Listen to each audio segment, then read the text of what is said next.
مفتی طارق مسعود speeches کو subscribe کریں۔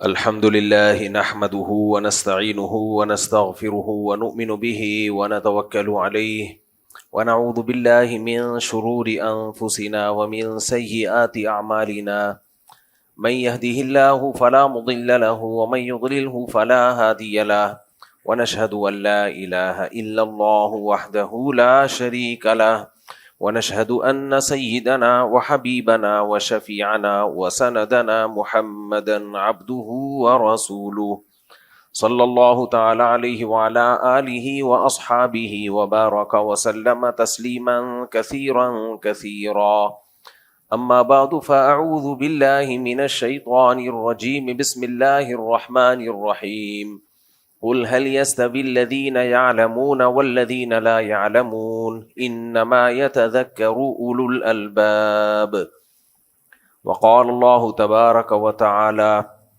وعلم آدم الأسماء كلها ثم عرضهم على الملائكة فقال أنبئوني بأسماء هؤلاء إن كنتم صادقين۔ قرآن مجید کی چند آیات تلاوت کی ہیں۔ اللہ تعالیٰ سے دعا ہے اللہ تعالیٰ صحیح طرح سے بات کہنے کی، سننے کی، سمجھنے کی، اور پھر ہم سب کو اللہ تعالیٰ عمل کی توفیق عطا فرمائے۔ اللہ تعالیٰ نے انسان کو جو تمام مخلوق پہ ترجیح دی ہے، اس ترجیح کی وجہ یہ ہے کہ انسان کے اندر علم کی صلاحیت اللہ نے رکھی ہے۔ علم کا مطلب جاننے کی صلاحیت۔ جانوروں کے اندر بھی یہ صلاحیت ہوتی ہے مگر بہت ہی محدود۔ جانور بھی سکھانے سے کچھ حد تک چیزیں سیکھ جاتے ہیں، زیادہ نہیں سیکھ پاتے وہ، لیکن سیکھنے کی جو غیر معمولی صلاحیت ہے وہ اللہ تعالیٰ نے صرف اور صرف انسان کے اندر رکھی ہے۔ تو اسی بیس پہ اللہ تعالیٰ نے انسان کو تمام مخلوق پر فضیلت دی۔ یہ جو میں نے آیت پڑھی ہے قرآن مجید کی، اللہ تعالیٰ نے جب فرشتوں کو کہا کہ آدم کو سجدہ کرو تو فرشتوں کو اعتراض ہوا وَيَسْفِكُ الدِّمَاءَ، یہ زمین میں خون بہائے گا۔ تو اللہ تعالیٰ نے کیا فرمایا؟ میں اس کے بارے میں وہ کچھ جانتا ہوں جو تم نہیں جانتے۔ اور پھر آدم علیہ السلام کو بنانے کے بعد اللہ تعالیٰ نے تمام اشیاء، آدم علیہ السلام کو تمام اشیاء کے نام سکھائے اور فرشتوں کو کہا کہ تم ان چیزوں کے نام بتاؤ۔ تو فرشتے نہیں بتا پائے، اور آدم علیہ السلام نے جب بتائے تو اللہ نے فرشتوں سے کیا فرمایا؟ الم اقل لکم، میں نے تمہیں کہا نہیں تھا میں وہ کچھ جانتا ہوں جو تم نہیں جانتے۔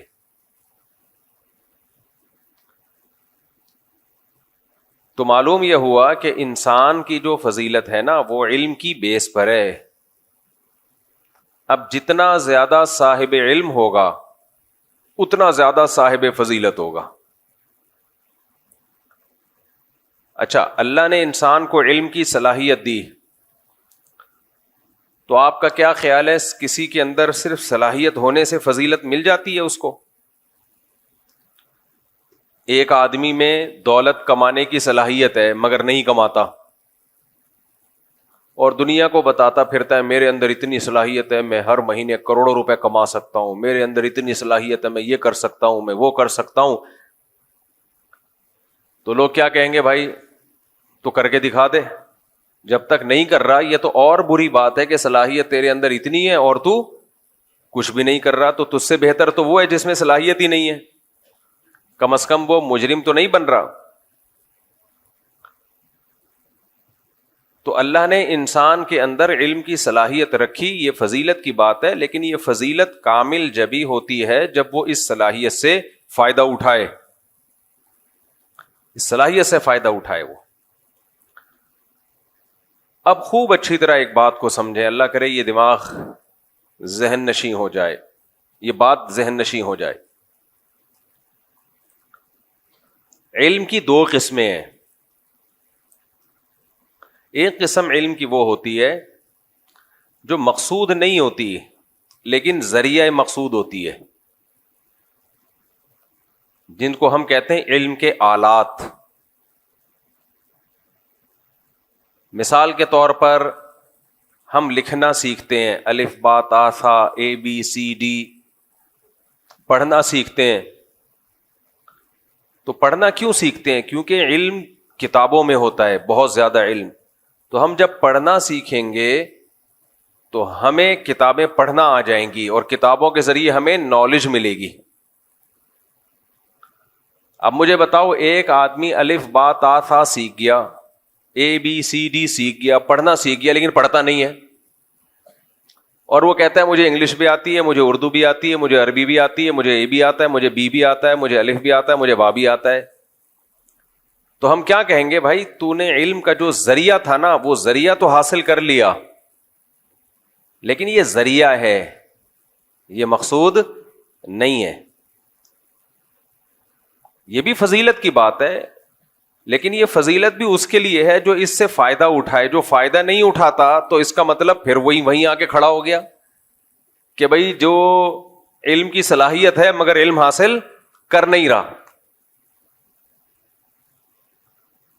اور بہت ساری چیزیں ہم سیکھتے ہیں, وہ مقصد نہیں ہوتی, وہ ذریعہ مقصود ہوتی ہیں. بچے کو آپ نے انٹرنیٹ کا استعمال سکھا دیا. آج کل کمپیوٹر سائنس میں ڈپلومے ہو رہے ہیں, ماسٹرز ہو رہے ہیں. کہا جاتا ہے بھائی کمپیوٹر سائنس میں اس نے ماسٹر کیا ہے, اس نے یہ کیا, اس نے وہ کیا, انجینئر ہے کمپیوٹر سائنس میں. یہ ہو رہا ہوتا ہے نا. یہ بھائی کمپیوٹر سائنس میں آپ نے یہ کچھ کرنے کے بعد اس کا آؤٹ پٹ کیا ہے, اس کا ریزلٹ کیا آ رہا ہے؟ تو وہ علوم جو علم کا ذریعہ ہوتے ہیں ان کو فنون کہا جاتا ہے. فنون, ان کو اصطلاح میں کیا کہا جاتا ہے؟ بولیں, فنون. وہ مقصد نہیں ہے, اس سے انسان کی فضیلت ثابت نہیں ہوتی ہے. خوب سمجھ لیں اچھی طریقے سے. یعنی وہ والی فضیلت جس کی بیس پہ اللہ نے انسان کو تمام مخلوق پہ فضیلت دی ہے, وہ والی فضیلت ثابت نہیں ہوتی. دوسری فضیلتیں ہو جاتی ہیں, چھوٹی موٹی فضیلتیں. مثال سے بات سمجھاتا ہوں. یہ جو علوم ہے نا جن کو فنون کہا جاتا ہے, فن, یہ بھی دو قسم کے ہیں. اس سے سمجھنے میں آسانی ہوگی. آپ ایک قدیم فنون, ایک جدید فنون. سمجھتے ہو؟ قدیم فنون اور جدید. قدیم فن کیا تھا؟ مٹی سے پیالہ بنانا. آپ نے یہ کمار دیکھے ہوں گے نا, میں تو دیکھا ایک دفعہ, میں نے ان کا ولاگ بھی بنایا تھا, وہ پتہ نہیں ویڈیو ہی کہیں غائب ہو گئی, دوبارہ بناؤں گا. وہ کیچڑ میں لت پت ہوتے ہیں, اور کیچڑ سے صرف ڈوریاں گھما گھما کے کیا کچھ نہیں بنا لیتے. وہ سرائیاں بناتے ہیں, مٹکے بناتے ہیں, گلدستے بناتے ہیں, ایسی ایسی چیزیں بناتے ہیں, آدمی حیران ہو جاتا ہے. پھر اس پہ ایسے ڈیزائن بھی بنا دیتے ہیں, اتنی ان کے ہاتھ میں صفائی ہوتی ہے کہ آدمی حیران ہوتا ہے. یہ بھی علم ہے, لیکن یہ علم فن والا علم ہے. فن ہے, ایک ہنر ہے آپ کے ہاتھ میں. یہ وہ علم نہیں ہے جس کی بیس پہ اللہ نے انسان کو بولو فضیلت. یہ فن ہے. قالین بنایا کرتے تھے پہلے لوگ, ہاتھ سے تصویر بنا لیا کرتے تھے. بہت کچھ پہلے زمانے میں تو یہ جو انجینئرز ہوتے تھے ہاتھوں سے ہی ان کے کمالات ہوتے تھے. بڑی بڑی بلڈنگیں بنا لیا کرتے تھے. ان فنون نے ترقی کی تو کمپیوٹر سائنس کا دور آیا. ویب ڈیزائنر ہوتے ہیں, ویب سائٹ بنا لیتے ہیں, اور گرافک ڈیزائنر ہوتے ہیں, عجیب عجیب چیزیں بنا لیتے ہیں, سافٹ ویئر بنا لیتے ہیں. ایسے ایسے سافٹ ویئر بنا لیتے ہیں آپ کے, یعنی آدمی حیران ہوتا ہے یار. کیلکولیشن کے دیکھو کیسے کیسے نت نئے طریقے. کیلکولیٹر جس نے بنایا تھا وہ بھی تو ایک فن تھا نا. تو یہ والے جو فنون ہیں یہ جدید فنون ہے. اب چونکہ جدید ہیں, تھوڑا ٹیکنیکل قسم کے ہیں, تو ان لوگوں کی عزت تھوڑی زیادہ ہوتی ہے, ہونی چاہیے کہ یار یہ سائنسی انہوں نے پڑھا ہے باقاعدہ. لیکن خوب اچھی طرح سمجھ لو یہ بھی کیا ہے؟ فنون ہی ہے. ان کی حیثیت بھی فن سے زیادہ کچھ بھی نہیں ہے. ہاں یہ الگ بات ہے, اس فن کی بیس پہ آپ بہت یعنی کچھ کر سکتے ہو، کمالات کا اظہار کر سکتے ہو آپ، تو پھر دیکھا جائے گا آپ اس فن کی بیس پہ کر کیا رہے ہو. خالی فن آنا کوئی کمال نہیں ہے. مولانا طارق جمیل صاحب کا ایک دفعہ ہم نے بچپن میں بیان سنا، وہ الفاظ مجھے یاد رہ گئے. انہوں نے کہا کہ بھائی جو ٹانگا چلا رہا ہے وہ بھی کوچوان، جو جہاز اڑا رہا ہے وہ بھی کوچوان، یہ چھوٹا کوچوان وہ بڑا کوچوان. تو پائلٹ بیچارے کی تو ایسی کی تیسی کر دی انہوں نے. لیکن بات یہی ہے کہ بڑا کوچوان جس کو پائلٹ کہا جاتا ہے، اگر وہ ایسے کام کر رہا ہے جو ملک کے لیے، قوم کے لیے، دین کے لیے اس کے اثرات صدیوں تک پڑ سکتے ہیں، تو پھر وہ بڑا کوچوان پھر کوچوان نہیں ہے، پھر وہ بہت بڑا مجاہد ہے، پھر وہ قوم کا بہت بڑا ہیرو ہے. اور وہی کام اگر ایک ٹانگا چلانے والا کر دے تو وہ بھی بہت بڑا ہیرو ہے پھر قوم کا، لیکن وہ کر نہیں سکتا. جو کام جہاز پہ بیٹھ کے ہو سکتا ہے وہ گھوڑے پہ بیٹھ کے نہیں ہو سکتا. تو پائلٹ بن جانا، انجینئر بن جانا کمپیوٹر سائنس میں یا کسی بھی فیلڈ میں، یا ڈاکٹر بن جانا، یہ علم کی وہ قسم ہے جس کو اصطلاح میں کیا کہا جاتا ہے؟ فن. سمجھ رہے ہو کہ نہیں سمجھ رہے؟ آرٹ کہتے ہیں جس کو انگلش میں، آرٹ ایک فن ہے آپ کے پاس. انسان کو جو اس وقت بہت بڑا دھوکہ لگا ہے نا، وہ فنون کو وہ والے علوم سمجھنے لگا ہے جس کی بیس پہ انسانیت کو اللہ نے تمام لوگوں پر فضیلت دی ہے، تمام مخلوق پر. یہ غلط ہے.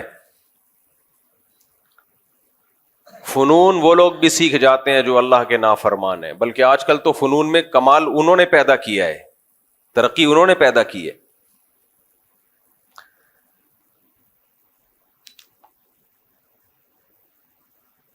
وہ علم جس کی بیس پہ اللہ نے انسان کو فضیلت دی ہے، اس علم کے لیے بھی ہمیں زبان سیکھنی پڑتی ہے. تبھی تو قرآن نے کہا نا، اقرأ باسم ربک الذی خلق خلق الانسان من علق اقرأ وربک الاکرم الذی علم بالقلم. تو قلم کی فضیلت اللہ نے بیان کی کیونکہ قلم بھی علم کا ایک بہت بڑا ذریعہ ہے. جس کو لکھنا آئے اور پڑھنا آئے وہ علوم حاصل کر لیتا ہے کہ وہ شخص وہ علوم تک نہیں پہنچ سکتا جو لکھنا پڑھنا نہیں جانتا، سوائے پیغمبروں کے. ان کو اللہ براہ راست علم عطا فرماتا ہے. تبھی پیغمبر صلی اللہ علیہ وسلم کا یا انبیاء کا لکھنا پڑھنا نہ آنا یہ عیب نہیں ہے، کیونکہ یہ فن ہے نا. فن کا نہ آنا کوئی عیب تھوڑی ہوتا ہے. فن کا نہ آنا عیب اس وقت ہے جب اس فن کے نہ آنے سے علم حاصل نہ ہو. انبیاء کو براہ راست علم ملتا ہے اللہ کی طرف سے، لہذا ان کے پاس کسی فن کا نہ ہونا یہ کوئی عیب کی بات نہیں ہے. میرے اور آپ کے لیے عیب کی بات ہے کیونکہ ہمیں براہ راست اللہ تعالیٰ سے علم نہیں ملتا. آج اگر کوئی کہتا ہے میں لکھنا پڑھنا نہیں جانتا، اس کا مطلب وہ بالکل فارغ ہے، اسے کچھ بھی نہیں آتا. کیونکہ علم کا بہت بڑا ذریعہ ہمیں کہاں سے ملتا ہے؟ کتابوں سے ملتا ہے، تحریروں سے ملتا ہے. اور انبیاء کو کہاں سے ملتا ہے؟ براہ راست اللہ سے. تو ان کا تو علم کا جو سورس آف نالج ہے وہ بہت ہی اسٹرانگ ہوتی ہے. یہ مثالوں سے میں بات اس لیے سمجھا رہا ہوں کہ آج علم کو کم فوکس کیا جا رہا ہے، ذریعے کو زیادہ فوکس کیا جا رہا ہے. پڑھا لکھا اس کو سمجھا جاتا ہے جس کو انگلش آتی ہے، پڑھا لکھا اس کو سمجھا جاتا ہے جو کمپیوٹر پہ ٹھش پش بولو کر سکتا ہے.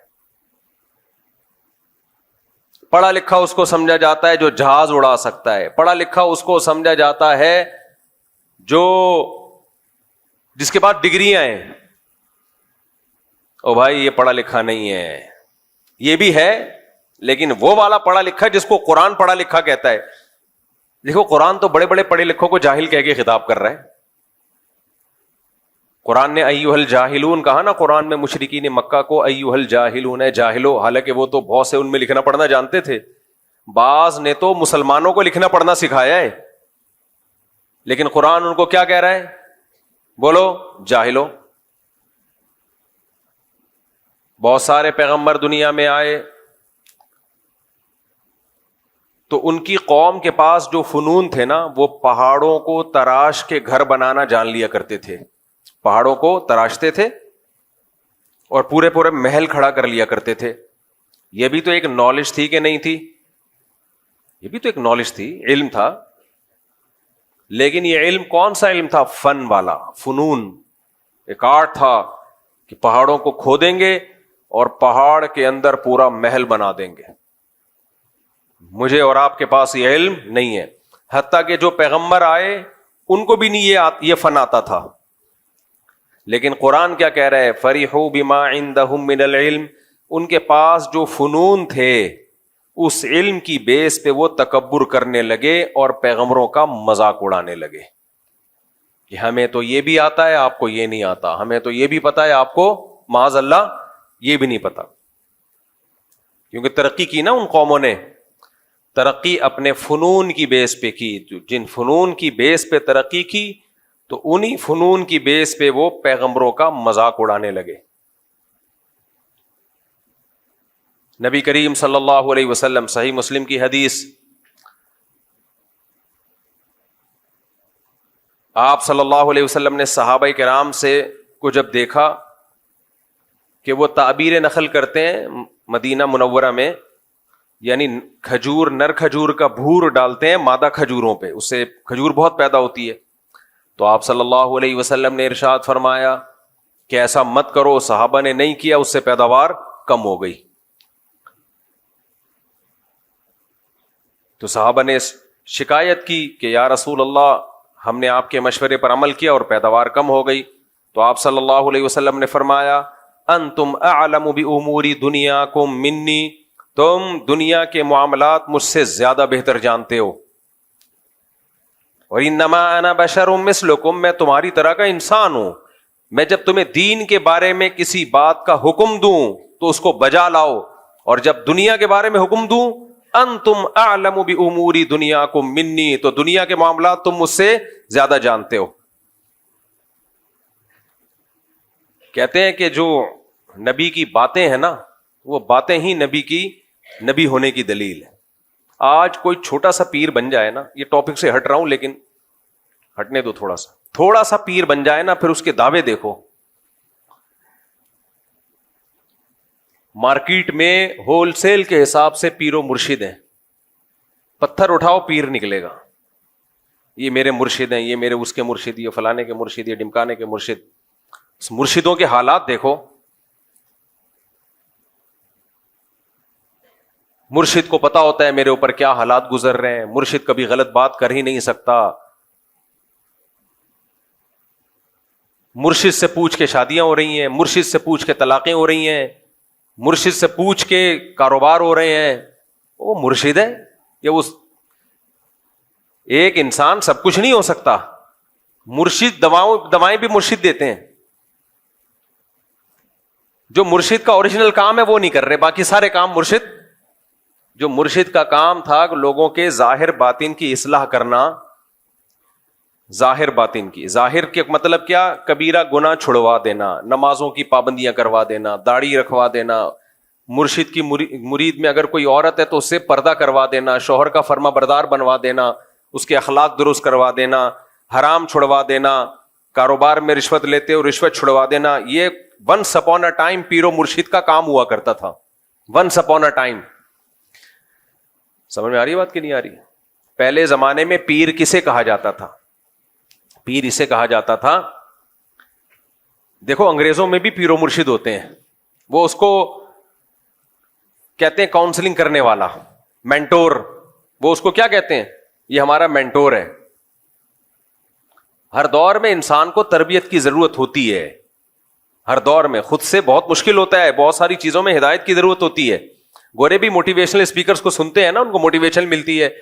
ان کے یہاں بھی کچھ ہوتے ہیں، سلیکٹڈ لوگ ہوتے ہیں. شیکسپیئر کے کتنے ملفوظات مارکیٹ میں چل رہے ہوتے ہیں. انگریزوں کا بزرگ گزرا ہے شیکسپیئر.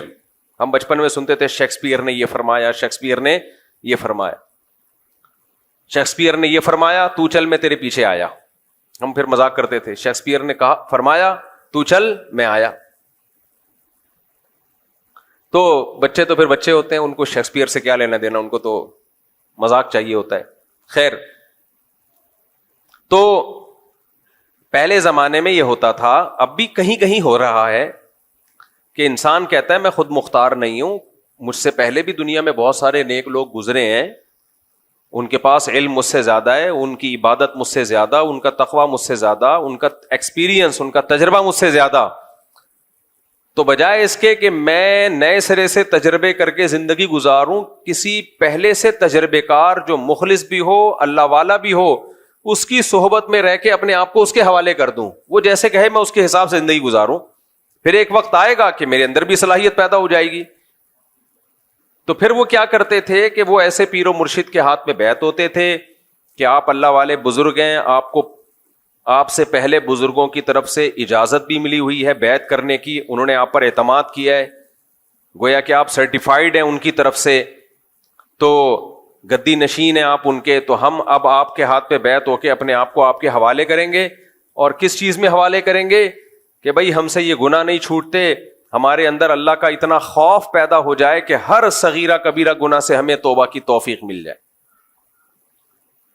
اور ہمارے باطن سے حسد، بغض، کینہ، دنیا کی محبت یہ نکل جائے. یعنی جیسے آپ اللہ والے ہیں، اللہ کرے ہم بھی ایسے ہی بن جائیں. تو اس صحبت سے انسان بن جاتا ہے. دنیا میں سب سے پاورفل جو موٹیویشن ہے نا، پتہ ہے کیا ہے؟ وہ صحبت. کسی نیک آدمی کے ساتھ رہ لو، اس سے زیادہ پاورفل، تبدیل کرنے والی دنیا میں کوئی چیز ہے نہیں. اور آج انہی بزرگوں کا مذاق اڑا کے ان کی حیثیت ہی ختم کر دی. نئے نئے جو اسکالرز مارکیٹ میں آ رہے ہیں. تو صحابہ کیوں بنے بھائی؟ سید الانبیاء صلی اللہ علیہ وسلم کی صحبت میں. تعلیمات تو ہمارے پاس بھی ہیں، نبی کی حدیثیں ہمارے پاس بھی ہیں، نبی کا دیا ہوا قرآن آج بھی محفوظ ہے یا نہیں ہے؟ کیا خیال ہے بھائی؟ لیکن میں اور آپ میں سے کوئی ان تعلیمات کو فالو کر کے صحابی بن سکتا ہے؟ نہیں بن سکتا بھائی. انہوں نے نبی کی صحبت میں ٹائم گزارا ہے، وہ کیفیات پیدا ہی نہیں ہو سکتی ہماری جو صحابہ کی تھیں. ناممکن ہے. نوح علیہ السلام کا بیٹا کافر تھا، نوح علیہ السلام نے اس کی فکر نہیں کی ہوگی ہدایت کی؟ بولو، پیغمبر سے زیادہ پاور کسی کی تبلیغ میں ہو سکتی ہے؟ کوئی ایک پہلو بھی نوح علیہ السلام نے اپنے بیٹے کی تربیت کا چھوڑا نہیں ہوگا، کیونکہ انبیاء ہر لحاظ سے کامل ہوتے ہیں. اس کے باوجود کیسا بدبخت طوفان اپنی آنکھوں سے دیکھ رہا ہے، پھر بھی ایمان نہیں لے کر آیا. نوح علیہ السلام نے بتایا کہ اس وقت بارش ہوگی، طوفان آئے گا. پہلے کوئی محکمہ موسمیات والا کہ جو محکمہ ہی اتنا فعال نہیں تھا، جب بارش آنا شروع ہوئی تو یقین ہو جانا چاہیے تھا کہ میرے والد اللہ کے پیغمبر ہیں. انہوں نے بتایا تھا طوفان آئے گا، اور دیکھو آنا شروع ہو گیا. لیکن اپنی آنکھوں سے طوفان دیکھ رہا ہے. نوح علیہ السلام نے آخری بار موقع دیا، آ جا میری کشتی میں. کیا بھائی چلا جاتا، احتیاطاً چلا جاتا، کیا خیال ہے؟ کیا چانس تو ہے. لیکن کیسے دلوں پہ مہر لگی ہے. کیا کہہ رہا ہے؟ سآوی الی جبل یعصمنی من الماء، میں ان قریب پہاڑ پہ چڑھ جاؤں گا جو مجھے پانی سے بچا لے گا. نوح علیہ السلام نے کہا لا عاصم اليوم، آج اللہ کے عذاب سے بچانے والا کوئی بھی نہیں ہے. اور اسی دوران ایک بڑی لہر آئی اور اس کو ڈبو دیا اس کو. تو یہ کیوں نوح علیہ السلام کا بیٹا اتنا سخت دل کیوں تھا؟ صحبت جو چاروں طرف اس کو ملی ہے وہ نیک لوگوں کی بولو نہیں تھی، وہ برے لوگوں کی صحبت تھی. چاروں طرف غیر مسلم، چاروں طرف اللہ کے باغی. نوح علیہ السلام کا بیٹا ان کے ہاتھوں سے نکل گیا. لوط علیہ السلام کی بیوی، لوط علیہ السلام نے نکاح سے پہلے بھی دیکھا ہوگا نا، تحقیق کی ہوگی. کیا خیال ہے؟ یا وہی ایسے ہی نکاح کر لیا ہوگا جہاں سے بھی پیغام آیا بس نکاح کر لیا؟ کیا پیغمبر یہ غلطی کر سکتے ہیں؟ کتنا سوچ بچار کے بعد نکاح کیا آپ نے. جو جس چیز سے نوح علیہ السلام قوم کو روک رہے ہیں، لڑکوں سے بدفعلی، اسی میں لوط علیہ السلام کی بیوی مخبر بنی ہوئی ہے، مخبر بنی ہوئی ہے. وجہ کیا تھی بھائی؟ چاروں طرف ماحول برائی کا. اس لیے میں بار بار کہتا ہوں جو لوگ یورپ میں جا کے رہتے ہیں فیملیوں کے ساتھ, وہاں گیدرنگ تلاش کرو, مسلم کمیونٹی تلاش کرو, وہاں جا کے رہو, اڑوس پڑوس میں مدرسہ مسجد, مسلمان نظر آئیں آپ کو, نیک لوگ نظر آئیں. ورنہ خدا کی قسم جو تباہ ہوتی ہے نا اولاد, کانوں کو ہاتھ لگائے آدمی. وہاں سستے کے چکر میں کچھ لوگوں نے کیا کیا, ابھی تو میرا امریکہ سے ابھی بھی آیا ہوں نا تازہ تازہ, وہ مجھے وہ یاد آ جاتا ہے, ان کا وہ کلپ بنایا تھا تازہ تازہ والا. خیر, وہاں کچھ لوگ کیا کرتے ہیں, سستے کے چکر میں, امریکہ میں لا یہ ہے کہ جو بھی گاؤں دیہات میں یا دور رہے گا نا تو اس کو بینیفٹس بہت ملتے ہیں. ان لوگوں نے ہر چیز میں پلاننگ کی ہوئی ہے. وہ چاہتے ہیں ہمارے ملک کی آبادی بڑھے اور بہت زیادہ بڑھے, لیکن اس کی پلاننگ کا انہوں نے طریقہ یہ اختیار کیا ہوا ہے کہ سبب میں جا کے رہو, دور دور رہو شہروں سے, ایک ہی جگہ گھسو مت. ہم ڈھاکہ گئے نا بنگلہ دیش میں, ماشاءاللہ بہت آبادی, لیکن اتنا چھوٹا شہر, اسی میں سب ہیں. اب ایک فیملی کے 8-10 بچے پیدا ہوئے تو اوپر والے پورشن میں, اس کے مزید پیدا ہوئے تو اس سے اوپر والے پورشن میں, مزید ہوئے تو اور اوپر والے پورشن. ابے بھائی کیا معراج پہ جا رہے ہو, کیا کر رہے ہو, آسمان پہ جا رہے ہو کہ ستارے توڑنے کا ارادہ ہے؟ آبادی کو پھیلاؤ نا. اس کا نقصان کیا ہوتا ہے؟ حالانکہ بنگلہ دیش میں اسپیس بہت ہے, بہت اسپیس ہے بنگلہ دیش کے پاس, بہت خوبصورت کنٹری ہے. بھائی پھیلاؤ آبادی کو, لیکن یہ کام عوام کا نہیں ہوتا. یہ پلاننگ کس کی ہوتی ہے؟ گورنمنٹ کی. گورنمنٹ جب صحیح ہوتی ہے تو پلاننگ کرتی ہے پبلک کے لیے, تو سب خوش ہوتے ہیں. ہمارے یہاں گلستان جوہر میں دیکھ لو, کھارا در میں دیکھ لو, یہی ہو رہا ہے. بلکہ مجھے تو ایسا لگتا ہے کھارا در میں نیچے کو جا رہے ہیں, دھستا جا رہا ہے کھارا در. تو گھسے چلے جائیں گے, گھسے چلے جائیں گے. پھر میرے اوپر اعتراض کرتے ہیں کہ آبادی پہلے ہی اتنی بڑی ہوئی ہے, لوگوں کے پاس رہنے کی جگہ نہیں ہے, اور یہ مولوی کہتے ہیں دے دنا دن بچے پیدا کرو. بھائی بچوں پیدا کرو, جگہ بہت ہے. آپ کا دماغ خراب ہے کہ ایک ہی جگہ پہ گھس رہے ہو. اب میں نے اللہ کا فضل سے, اب جب میرے اتنے سارے بچے ہیں تو ایک کمرے میں تھوڑی گھسڑے ہوئے ہیں سارے, میں نے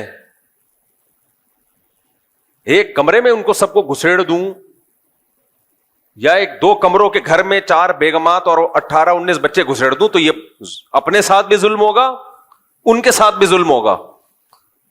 پھیلاؤ بھائی, دور دور کرو, سستی جگہ لو, دور لو سستی جگہ. تو اب وہاں گورنمنٹ کیا کرتی ہے, کیونکہ گورنمنٹ وہ لوگ بہرحال اپنی قوم کے ساتھ خیر خواہ ہیں, وہ لوگ دوسروں کے ساتھ جیسے مرضی ہوں.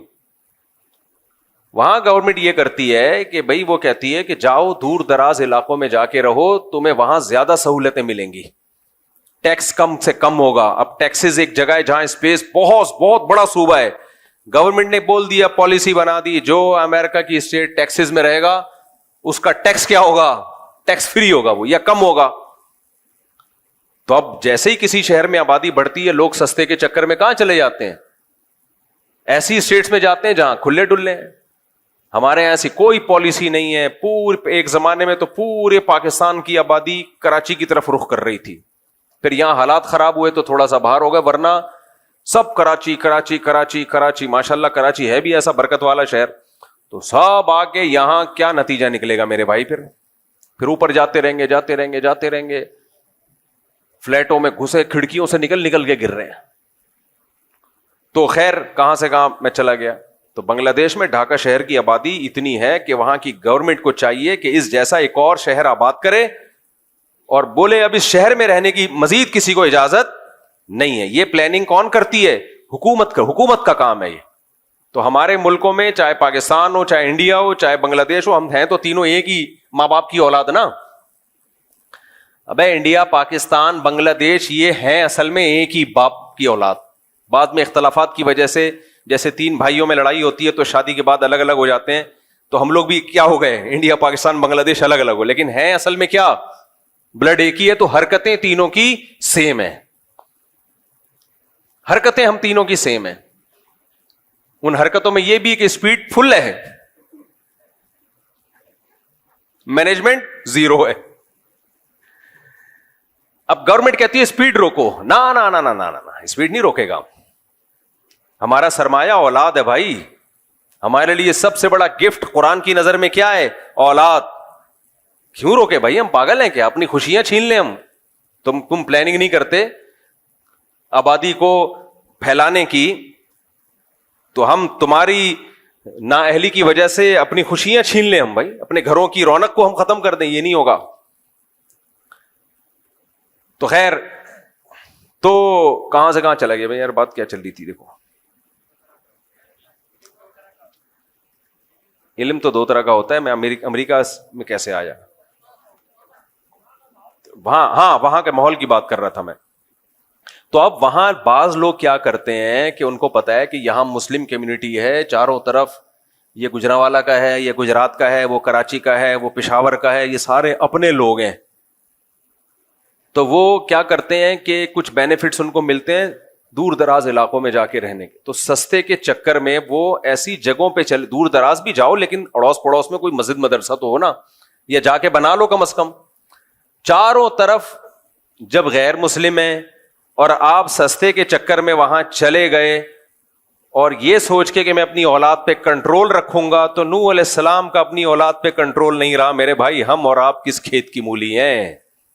تو میں تو وہاں ہو کے آیا ہوں. جو بچے بگڑتے ہیں وہ وہاں کا بگڑا ہوا چھوٹا بگڑا ہوا نہیں ہوتا. یہاں کا بگڑا ہوا کیا ہوگا؟ اتنا ہی ہوگا کہ ایک دن جیب سے سگریٹ نکلی تو ابا نے 2 چماٹے لگا دیا، آئندہ نہیں پینا، یہی بگڑا ہوا ہوگا نا. وہاں کا ایسا نہیں ہوتا بھائی. وہاں کا بگڑا ہوا وہ امریکہ کا بگڑا ہوا ہے. امریکہ سمجھتا ہے کہ اگر ہمارا بگڑا ہوا تھوڑا سا ہوا، تھوڑا بگڑا ہوا تو ہماری توہین ہے، ہم سپر پاور ہیں، تو ہمارا بگڑا ہوا بھی سپر ہونا چاہیے. چھوٹی موٹی چیزیں وہاں انسلٹ ہے اس قوم کی. وہاں شوہر بگڑ جائے، چھوٹا ہوا بگڑا ہوا نہیں ہوتا. وہ شوہر وہاں کا بگڑا ہوا ایسا خاندانی بگڑا ہوا ہوتا ہے. وہاں عورت بگڑ جائے، اف، تباہی ہے وہ. ابھی میں مثالیں کیا دوں کہ کیا بگڑتے ہیں وہاں پہ جو بگڑتے ہیں. آپ ایسا نہ ہو یہاں بھی وہ بگاڑ شروع ہو جائے. تو یہاں جو بگڑے ہوئے شوہر ہیں وہ سمجھیں گے کہ یار ہم تو بہت نیک ہیں، ہم تو اپنے آپ کو بگڑا ہوا سمجھ رہے تھے. تو بگڑا ہوا تو اس کو کہتے ہیں. وہ اور بگڑ جائیں گے. پھر وہاں کا بچہ جو بگڑا ہوا ہوتا ہے وہ بہت خطرناک بگڑا ہوا ہوتا ہے. تو اس کو وہ گورے بگڑا ہوا کہتے ہی نہیں ہے. اس کو وہ کہتے ہیں کہ ہیومن رائٹس ہیں، آزادی ہے، آپ کا رائٹ ہے. رائٹ ہے جو مرضی کر لو ابا کے ساتھ، آپ کا کیا ہے؟ رائٹ. یعنی جمشید کے رائٹس اور ابا کے رائٹس برابر ہیں. پڑوس میں کوئی جمشید صاحب رہتے ہیں تو جو ان کے رائٹس ہیں وہی آپ کے ڈیڈی پاپا کے رائٹس ہیں. پڑوس میں کوئی انٹی رہتی ہیں، ان کے جو رائٹس ہیں وہی آپ کی مدر کے رائٹس ہیں. اماں میں اور انٹی میں کوئی فرق نہیں ہے. ابا میں اور جمشید میں بولو کوئی فرق نہیں ہے. بھائی میں اور غفار میں کوئی فرق، بہن میں اور محمودہ میں کوئی فرق ہے ہی نہیں. سب برابر. انسانیت کہتے ہیں مساوات پہ یہ سوسائٹی قائم ہے. ہمارے حضرت مساوات پہ واقعہ سنائے کرتے تھے. یہ جو لبرل لوگ ہیں نا یہ کہتے ہیں سب برابر ہیں، سب انسان. اسلام یہ تھوڑی کہتا ہے سب برابر ہیں بھائی. اسلام کہتا ہے جمشید تمہارا کیا لگتا ہے، یہ تو تمہارے ابا ہیں بھائی، ان کے رائٹس زیادہ ہیں. اماں کے رائٹس بولو زیادہ ہیں، بیوی کے رائٹس زیادہ ہیں، گرل فرینڈ کے کوئی رائٹ وائٹ نہیں ہے. تو جو کہتے ہیں نا سب برابر، تو اس پہ ہمارے حضرت مفتی رشید احمد صاحب ایک لطیفہ سنایا کرتے تھے کہ گرو اور چیلا جا رہے تھے. تو گرو نے اپنے چیلے سے بولا کہ یار فلاں ملک ہے، فرض کر لو جون پور ہے، وہاں ہم نے سنا ہے کہ سب انسانوں سے برابر سلوک کیا جاتا ہے، تو وہاں چل کے رہتے ہیں. اس ملک سے تو بہتر ہے وہاں چل کے رہو. سب انسان کیا ہیں؟ برابر. جیسے یہاں سے بھی بہت لوگ باہر یورپ میں امریکہ میں موو کرتے ہیں کہ وہاں حقوق بہت ہیں. وہاں کیا ہے؟ حقوق. ایک خاتون کا ونس اپون اے ٹائم جب میں کال سنا کرتا تھا، فون آیا کہ میں مفتی صاحب میں آپ سے مشورہ لے رہی ہوں، میں اسلام آباد چھوڑ کے جا رہی ہوں. لبرل انٹیوں کا اسٹائل بھی یہ ہوتا ہے نا، میں پاکستان چھوڑ کے جا رہی ہوں یہاں سے. میں نے کہا خیریت کیوں؟ یہ گھٹن والا ملک ہے. یہ کیا ہے؟ یہاں کیا ہے؟ گھٹن. میرے ڈیڈی مجھے ڈانٹتے ہیں، میری ماما مجھے ڈانٹتی ہیں، بات بات پہ روک ٹوک، یہ پہنو یہ نہیں پہنو. گھٹن کا ماحول ہے. پہلے مجھ سے مسئلہ پوچھ رہی تھی کوئی، پھر میں نے کہا ایک تو مجھے لگا کہ یہ تو اسلام سے ہی فارغ ہو گئی ہے. خیر تو یہ والی انٹیاں جب باہر جاتی ہیں نا، گھٹن کا ماحول، تو ان کی عمر جب تھوڑی سی ڈھلکتی ہے، سمجھ رہے ہو بات کو، پھر ان کو پتا چلتا ہے کہ وہاں جو روک ٹوک تھی نا ہمارے ماں باپ کی طرف سے، وہ روک ٹوک ہمارے فائدے کے لیے تھی، اور اب ہم وہ روک ٹوک اپنی اولادوں پہ بھی نہیں کر سکتے. کچھ بھی نہیں ہے. بچہ پیدا کر لیا آپ نے ایسے جیسے بلی پال لیا آپ نے، سمجھ رہے ہو، بلکہ بلی بھی تھوڑی دم ہلاتی رہتی ہے، گھر چھوڑ کے نہیں جاتی. تو بچہ اور روبوٹ میں کوئی فرق نہیں ہے، الا یہ کہ کوئی بچہ ایکسٹرا آرڈینری، کوئی اللہ کی طرف سے اس میں کوئی الگ سے سافٹ ویئر انسٹال ہوئے ہوئے. ہاں جو دیندار ہیں ان کی بات نہیں کر رہا میں.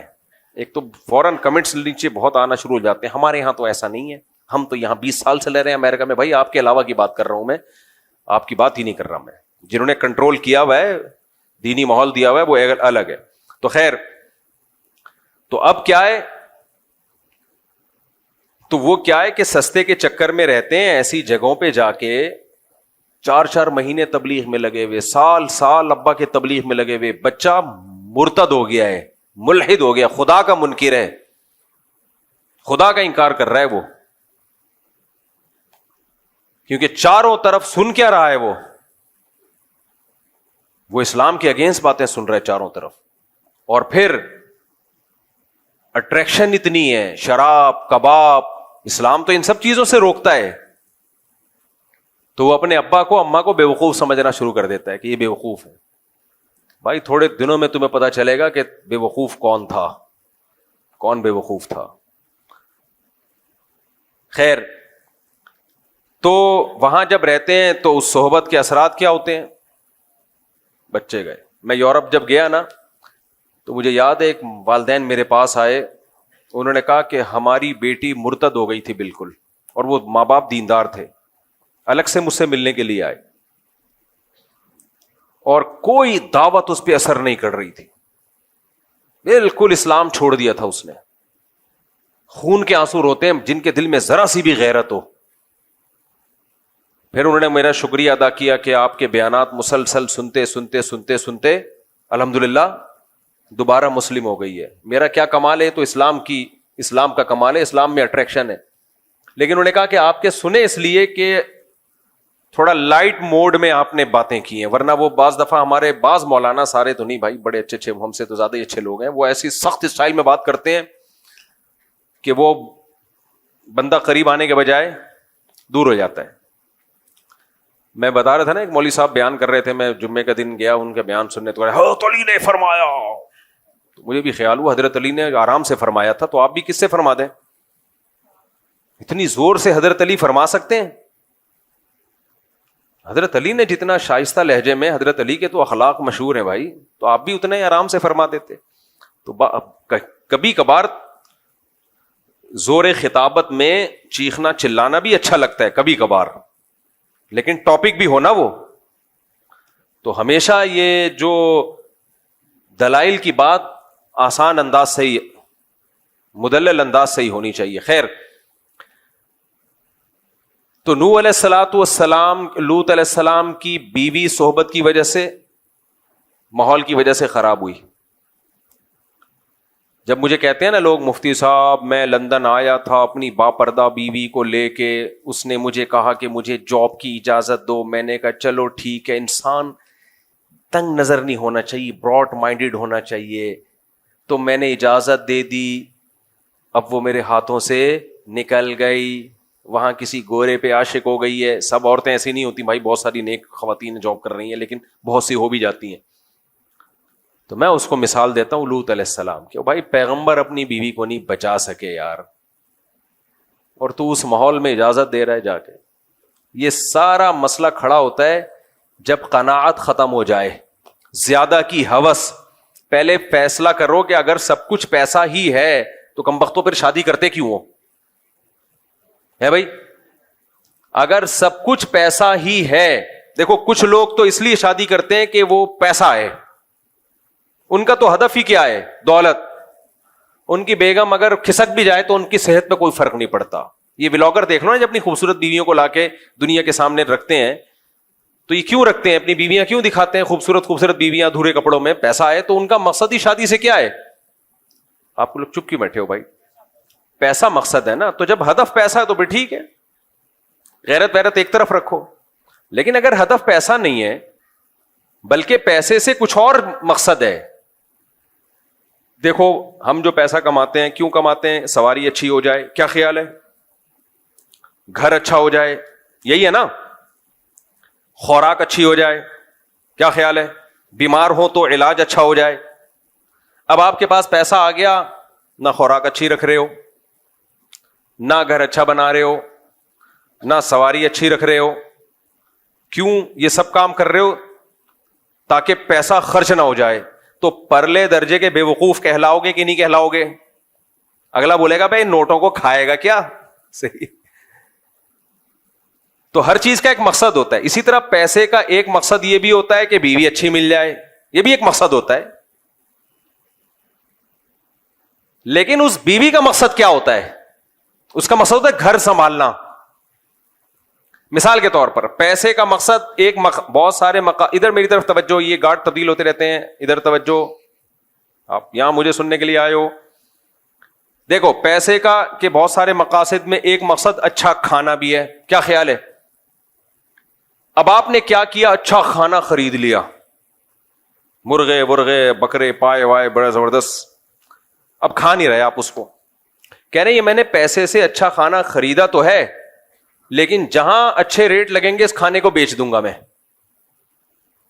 تو لوگ کہیں گے اس کا مطلب تو نے یہ جو اچھا کھانا خریدا تھا یہ بھی پیسہ کمانے کے لیے خریدا تھا. تو چل ٹھیک ہے ڈبل پیسہ آ گیا، اب کیا کرے گا اس پیسے سے؟ اب بتا تیرے اس مقصد کیا ہے؟ جو مزید پیسہ آ گیا نا تیرے پاس، اب کیا کرے گا؟ آپ کہیں گے میں اچھا کھاؤں گا. ایک مقاصد، بہت سارے مقصد میں سے ایک مقصد کیا ہے؟ اب اور اچھا کھاؤں گا میں. بھائی پہلے میں نے نہاری خریدی تھی لیکن جب مجھے اچھے ریٹ مل رہے تھے میں نے کسی کو پہنا دی وہ، اب میں اس سے اور اچھا کچھ خرید لوں گا. تو اب آپ نے اور اچھا خرید لیا. اب جب اور اچھا خریدا تو ایک اور کسٹمر آیا، وہ ڈبل پیسے دے رہا ہے، اس کو پہنا دیا. وہ لوگ کہیں گے اب اس پیسے سے تیرا مقصد کیا؟ کہنے تاکہ اور اچھا کھاؤں میں. تو کمبخت کھائے گا کب؟ نہیں آئی میرا خیال ہے بات. یہ تو پہنائے جا رہا ہے، تو کھائے گا کب؟ تو آپ کہہ رہے ہیں بھائی پیسہ بہت بڑی طاقت ہے. تو طاقت ہے جب اس سے کچھ کھا تو پیسے کے مقاصد میں گاڑی ہے، اب گاڑی آپ نے خریدی، فوراً پہنا دی کسی کو، چلا نہیں رہے اس کو، پھر خریدی پہنا دی. تو لوگ کہیں گے تیرا گاڑیوں کا بزنس ہے تو اپنے لیے بھی تو کوئی گاڑی رکھ. اپنے لیے نہ تو گاڑی رکھ رہا ہے، نہ تو گھر بنا رہا ہے، نہ تو کھانا اچھا کھا رہا ہے. تو اس کا مطلب تو پیسے کو خدا سمجھتا ہے. تو خوب سمجھ لو جیسے پیسے میں یہ ساری چیزیں مقصد ہوتی ہیں تو پیسے سے ایک مقصد یہ بھی ہوتا ہے کہ شادی ہو جائے میری مناسب جگہ پر. غریب آدمی کو کوئی دیتا ویتا نہیں ہے آج کل، اور دے بھی دے تو خرچے پورے ہونا مشکل ہو رہے ہوتے ہیں اس کے لیے. تو آپ نے پیسہ کمایا کہ یار شادی ہو جائے گی، نفقہ آسانی سے اٹھا لوں گا میں. اب اس شادی جب آپ کی ہوئی ہے تو شادی سے جیسے کھانا جب آپ نے خریدا تھا تو اس کا مقصد کیا تھا؟ اس کو بیچنا یا کھانا؟ کھا نہیں رہے تو کس کام کا ہے وہ کھانا بھائی؟ تو ایسے جب آپ کی شادی ہوئی تو وہ کس کام کے لیے تھی؟ گھر بسانے کے لیے یا وہ بھی کمانے کے لیے؟ اگر اس کو بھی گھر سے باہر ہی بھیجنا تھا تو اس تکلف کی ضرورت کیا تھی یار تمہیں؟ مجھے لگتا ہے یا تو آپ پاگل ہو گئے یا میں پاگل ہو گیا ہوں، کیونکہ میں پوری دنیا میں جاتا ہوں تو میری سوچ کے خلاف ہی لوگ نظر آ رہے ہوتے ہیں.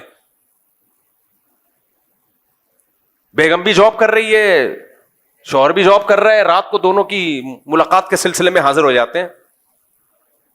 کوئی مجبوری ہو تو ایک الگ بات ہے بھائی، بھوکا مر رہا ہو تو ایک الگ بات ہے، لیکن تو پیسے والے لوگ یہ کام کر رہے ہوتے ہیں. ابے تو تم نے کیوں کیا؟ تو کمانے کے لیے کیا ہے تو وہی ہو گیا، کھانا خریدا اور کھانے کے بجائے بیچ دیا اس کو. اس کا مطلب تم نے خریدا تھا کھانے کے لیے نہیں بلکہ کمانے کے لیے خریدا ہے. تو یہ کمبختوں کو یہی نہیں پتا چل رہا کہ یہ ہوتی کیوں ہے شادی، کس سلسلے میں ہوتی ہے یہ. بھائی یہ اس سلسلے میں ہوتی ہے گھر سنبھالے، بچے پیدا کرے، وہ نسل بڑھائے آپ کی. وہی کام نہیں ہو رہا، باقی سارے کام عورت سے لیے جا رہے ہیں. تبھی شادی میں پہلے دیکھا جا رہا ہے کہ ڈاکٹر ہو اور انجینئر ہو اور فلانا ہو اور ڈمکانی ہو، پھر جب وہ جوتے لگاتی ہے نا شادی ہونے کے بعد کہتے ہیں میں نے تو بڑی پڑھی لکھی خاتون سے شادی کی. پڑھی لکھی ہونا بالکل ایک ڈفرینٹ چیز ہے, گھر سنبھالنا بالکل ایک ڈفرینٹ چیز ہے. اس کا پڑھائی سے کیا تعلق ہے؟ بایولوجی میں وہ اس نے یہ پڑھا کہ گھر کیسے سنبھالا جاتا ہے, بایولوجی کی کتابوں میں ہے بھائی. اب میڈیکل سائنس کی کتابوں میں شوہر کے حقوق نام کی کوئی چیز اس نے پڑھی ہے ڈاکٹر نے؟ مجھے وہی لگتا ہے یا تو آپ پاگل ہو گئے یا دونوں میں سے کوئی ایک پاگل ہے. مجھے ایک بات بتاؤ, وہ ڈاکٹر ہے, کرو ڈاکٹروں سے شادی کرو, منع نہیں کر رہا, ایجوکیٹڈ ہے, ہو سکتا ہے کچھ کبھی بیمار ہو گئے تو آپ کبھی کوئی کبھی کا لگا دے. تو سوال پیدا, دوبارہ سوال دوہرا دوں, سوال یہ پیدا ہوتا ہے کہ میڈیکل سائنس میں اخلاق سکھائے جاتے ہیں, شوہر کے حقوق. گھر آپ نے جب نکاح کیا تو گھر چلانے کے لیے, دوبارہ سے اس مقصد کو, تب مقصد نظر سے اجھل ہونا شروع ہو جاتا ہے لوگوں کے. مقصد کیا ہوتا ہے؟ دماغ سے اجھل. لوگ بھول ہی گئے ہیں کہ یہ کس سلسلے میں یہ کام شروع ہوا تھا. ونس اپون اے ٹائم اتنا پروپیگنڈا ہو گیا ہے نا. آپ نے جب نکاح کیا تھا تو پہلے سوچ لیا کرو میں یہ کام کیوں کر رہا ہوں. اس لیے کر رہا ہوں کہ گھر چلے. تو گھر چلنے کے لیے, گھر بھی ایک چھوٹی سی ریاست ہوتی ہے, کیا خیال ہے, جس میں شوہر سربراہ ہوتا ہے, باقی سب لوگ کیا ہوتے ہیں؟ ماتحت ہوتے ہیں. اور ان ماتحتوں میں ابھی نسل تو بعد میں آئے گی, سب سے پہلے ماتحت کون ہوتا ہے؟ بیگم ہوتی ہے. تو اس کو پتا ہونا چاہیے کہ سربراہ کے کیا حقوق ہیں, کیا خیال ہے؟ اور آپ کو پتا ہونا چاہیے کہ اس کے کیا حقوق ہیں, پتا ہونا چاہیے کہ نہیں ہونا چاہیے؟ اچھا, اور پھر گھر میں اچھا ماحول بنے تو شکر گزاری کا جذبہ وغیرہ وغیرہ. یہ تو پوری لمبی چوڑی ڈیٹیل ہے, یہ میرا ٹاپک نہیں ہے, تو بیچ میں غریبی آ گئی. میں امریکہ میں غریبی کہہ رہا تھا, وہ امریکن جو وہیں پیدا ہوئے ہیں نا پاکستان میں, کہتے ہیں غریبی کیا ہوتی ہے. میں نے کہا کراچی چھوڑ دیا, گئے کام سے. جس کو غریبی کا نہیں پتا اس کو کیا فائدہ یار زندگی. یہ نقصان ہوا ہے کراچی چھوڑنے کا. غریبی بھول گئے, پتلی گلی بھول گئے. بھائی قرضہ ہم جب لیتے ہیں تو جب بندہ لینے کے لیے آئے تو ہم کہاں سے نکلتے ہیں؟ پتلی گلی سے نکلتے ہیں نا. بھول گئے سب پتلی گلی کیا ہوتی ہے. وہاں ہے پتلی گلی ہے ہی نہیں, لہذا قرضہ لے کے بھاگنے کا چانس ہے ہی نہیں. خیر, ہمارے یہاں جب تبلیغ والے گشت کے لیے جاتے ہیں نا تو بھی کہاں سے نکلتا ہے وہ بندہ؟ پتلی گلی سے نہیں. گندی گلی بھی کہتے ہیں اس کو, پتلی. سارے محلے والے اس میں اوپر سے کچرا ڈال رہے ہوتے ہیں. خیر, تو دوبارہ میں اسی بات کی طرف آتا ہوں. اب ڈاکٹر چاہیے, مجھے انجینئر چاہیے, مجھے فلانی چاہیے, مجھے ڈمکانی چاہیے. کمبخت تو کیوں کر رہا ہے یہ سب کچھ؟ گھر چلانے کے لیے اگر چاہیے تو بایولوجی کی کسی کتاب میں گھر چلانے کا طریقہ, میڈیکل سائنس کی کسی کتاب میں گھر چلانے کا طریقہ نہیں لکھا ہوا. یہ پڑھا ہی نہیں ہے اس نے, تو گھر چلے گا کیسے؟ پہلے زمانے میں بہشتی زیور دیے جاتے تھے. مولانا شرف علی تھانوی رحمہ اللہ نے بچیوں کے لیے کتاب لکھی تھی, اس میں گھرداری, تبھی طلاقیں کم ہوتی تھیں. بہشتی زیور جب نہیں تھی تو اس سے پہلے فارسی بھی جو رائج تھی اس میں کتابیں تھیں, ہر بچی کو دی جاتی تھی یہ بہشتی زیور پڑھو تاکہ گھر چلانا ہے تمہیں. انگریز جب آیا تو بہشتی زیور جیسی کتابیں تو ختم ہو گئیں, تو ان کے پاس تو کوئی ایسی کتاب ہی نہیں تھی, لہذا انگریزوں کے گھر تو تباہ ہو گئے. میرے سامنے نا بڑے لوگ فنٹر بنتے ہیں, کہتے ہیں نہیں وہ تو بڑے وفادار ہوتے ہیں, ان کے گھر تباہ نہیں ہوتے. بھائی گھر بناتے کمبخت بڑھاپے میں ہیں, تو تباہ ہونے کے لیے کچھ ٹائم تو چاہیے نا. اب بڈھا بڈھی کیا تباہ کریں گے؟ وہ 18 سال میں شادی کرو پھر گھر چلا کے دکھاؤ ہمارے لونڈے لپاڑوں کی طرح. ہمارا نوجوان جب اس کا ٹیسٹوسٹیرون لیول بالکل ہائی پہنچا ہوا ہوتا ہے نا, اس وقت وہ شادی کرتا ہے اور بیوی سے وفا کرتا ہے. دادا نانا بن کے مرتا ہے وہ, گورا یہ ظرف دکھا دے. اور عورت بھی وفا کرتی ہے اپنے شوہر کے ساتھ, ان میں نہیں ہے یہ ظرف. وہ سارے ادھر ادھر سب سارے تجربے کر کے 50 55 60 سال میں جا کے بھی سب نہیں کر رہے ہوتے. کچھ لوگ کہتے ہیں چلو شادی بھی کر لیتے ہیں ہم. گھر بھر ان کا ہے ہی نہیں, تو وہ کہاں سے کتابوں میں پڑھائیں گے بھائی گھر کیسے بچایا جاتا ہے, گھر چلانے کے سسٹم کیا ہوتا ہے. اب ہمارے یہاں مسلمانوں میں بھی یہ چیزیں آ رہی ہیں. ان مسلمانوں کو کمبخت نہیں کہنا چاہیے, ان بیچاروں کو یہ پتہ ہی نہیں چل رہا کہ یہ اللہ نے یہ نظام بنایا کیوں ہے. تو کہہ رہے ہوتے ہیں ہمیں ڈاکٹر چاہیے, ہمیں فلانی چاہیے. بھائی انسان کی بچی ہونی چاہیے, مرد میں تو پھر بھی یہ ضروری اس لیے ہے کہ وہ کماتا ہے تو کچھ ہوگا, ہنر تو کمائے گا نا. عورت میں تم نے کیا کرنا ہے؟ باقی تعلیم دو عورت کو, 100 دفعہ دو, ہم نے منع نہیں کیا, لیکن گھر اس تعلیم سے نہیں چلے گا, یہ ذہن میں رکھنا. بچیوں کو ڈاکٹر بھی بناؤ, انجینئر بھی بناؤ, سائنٹسٹ بھی بناؤ, 100 دفعہ بناؤ, ہم اس کے خلاف نہیں ہے, لیکن یہ توقع مت رکھنا کہ یہ سائنٹسٹ بن جائے گی یا انجینئر بن جائے گی یا ڈاکٹر بن جائے گی تو یہ گھر اچھی طرح چلائے گی, بچوں کی اچھی تربیت کر لے گی. یہ دماغ خراب ہے. ہماری مائیں اور جو پہلے مائیں گزری ہیں ان کے گود سے جو بچے پیدا ہوئے ہیں وہ بہت بہت باصلاحیت بچے پیدا ہوئے ہیں, علماء صلحاء اور بڑے بڑے لوگ پیدا ہوئے ہیں. وہ ان کے پاس یہ نالج نہیں تھی, انہوں بہشتی زیور پڑے ہوئے ہوتے تھے, انہوں نے, سمجھ رہے ہو, چند اخلاقی چیزیں ان کو معلوم ہوتی تھیں جو آج کی نئی جنریشن کو یہ معلوم نہیں ہے. حیض و نفاس تک کے تو مسائل, طہارت کے احکام تک نہیں آتے آج کل بچیوں کو. بلکہ نہ صرف یہ کہ ان کے پاس گھر چلانے کی صحیح تعلیم نہیں ہے, بلکہ الٹا غلط تعلیم ہے, گھر تباہ کرنے کی تعلیم ہے, میرا جسم میری مرضی, یہ والی تعلیم ہے ان کے پاس. شوہر نے اگر تھپڑ لگا دیا, غلط لگایا, تو تم بھی جواب میں آگے سے اسی طرح کھینچ کے چماٹا اس کے منہ پہ چپکا دینا. یہ والی ایجوکیشن ہے جو کہاں دی جا رہی ہے؟ یونیورسٹیوں میں دی جا رہی ہے. ساس کی ذرا بھی خدمت نہیں کرنا. ساس کون ہوتی ہے تمہیں کچھ کہنے والی؟ یہ والی تعلیم کہاں پڑھائی جا رہی ہے؟ بولتے کیوں نہیں یار, چپ کیوں بیٹھے ہوئے ہو؟ یہ ہے یونیورسٹیوں میں. حالانکہ یہ کتاب میں نہیں لکھا ہوا ہوتا, لیکن یہ پروفیسر صاحب غریبی میں, جیسے میں بہت ساری چیزیں بیان کے دوران غریبی میں چلا رہا ہوتا ہوں, تو پروفیسر صاحب تعلیم کے ساتھ ساتھ یہ چیزیں کیا چلا رہے ہوتے ہیں؟ غریبی میں. کیونکہ اس کی اپنی بیوی بیچارے کی وہ یہی کچھ کر رہی ہوتی ہے اس کی اماں کے ساتھ, اور اس پہ خوش بھی ہوتا ہے وہ.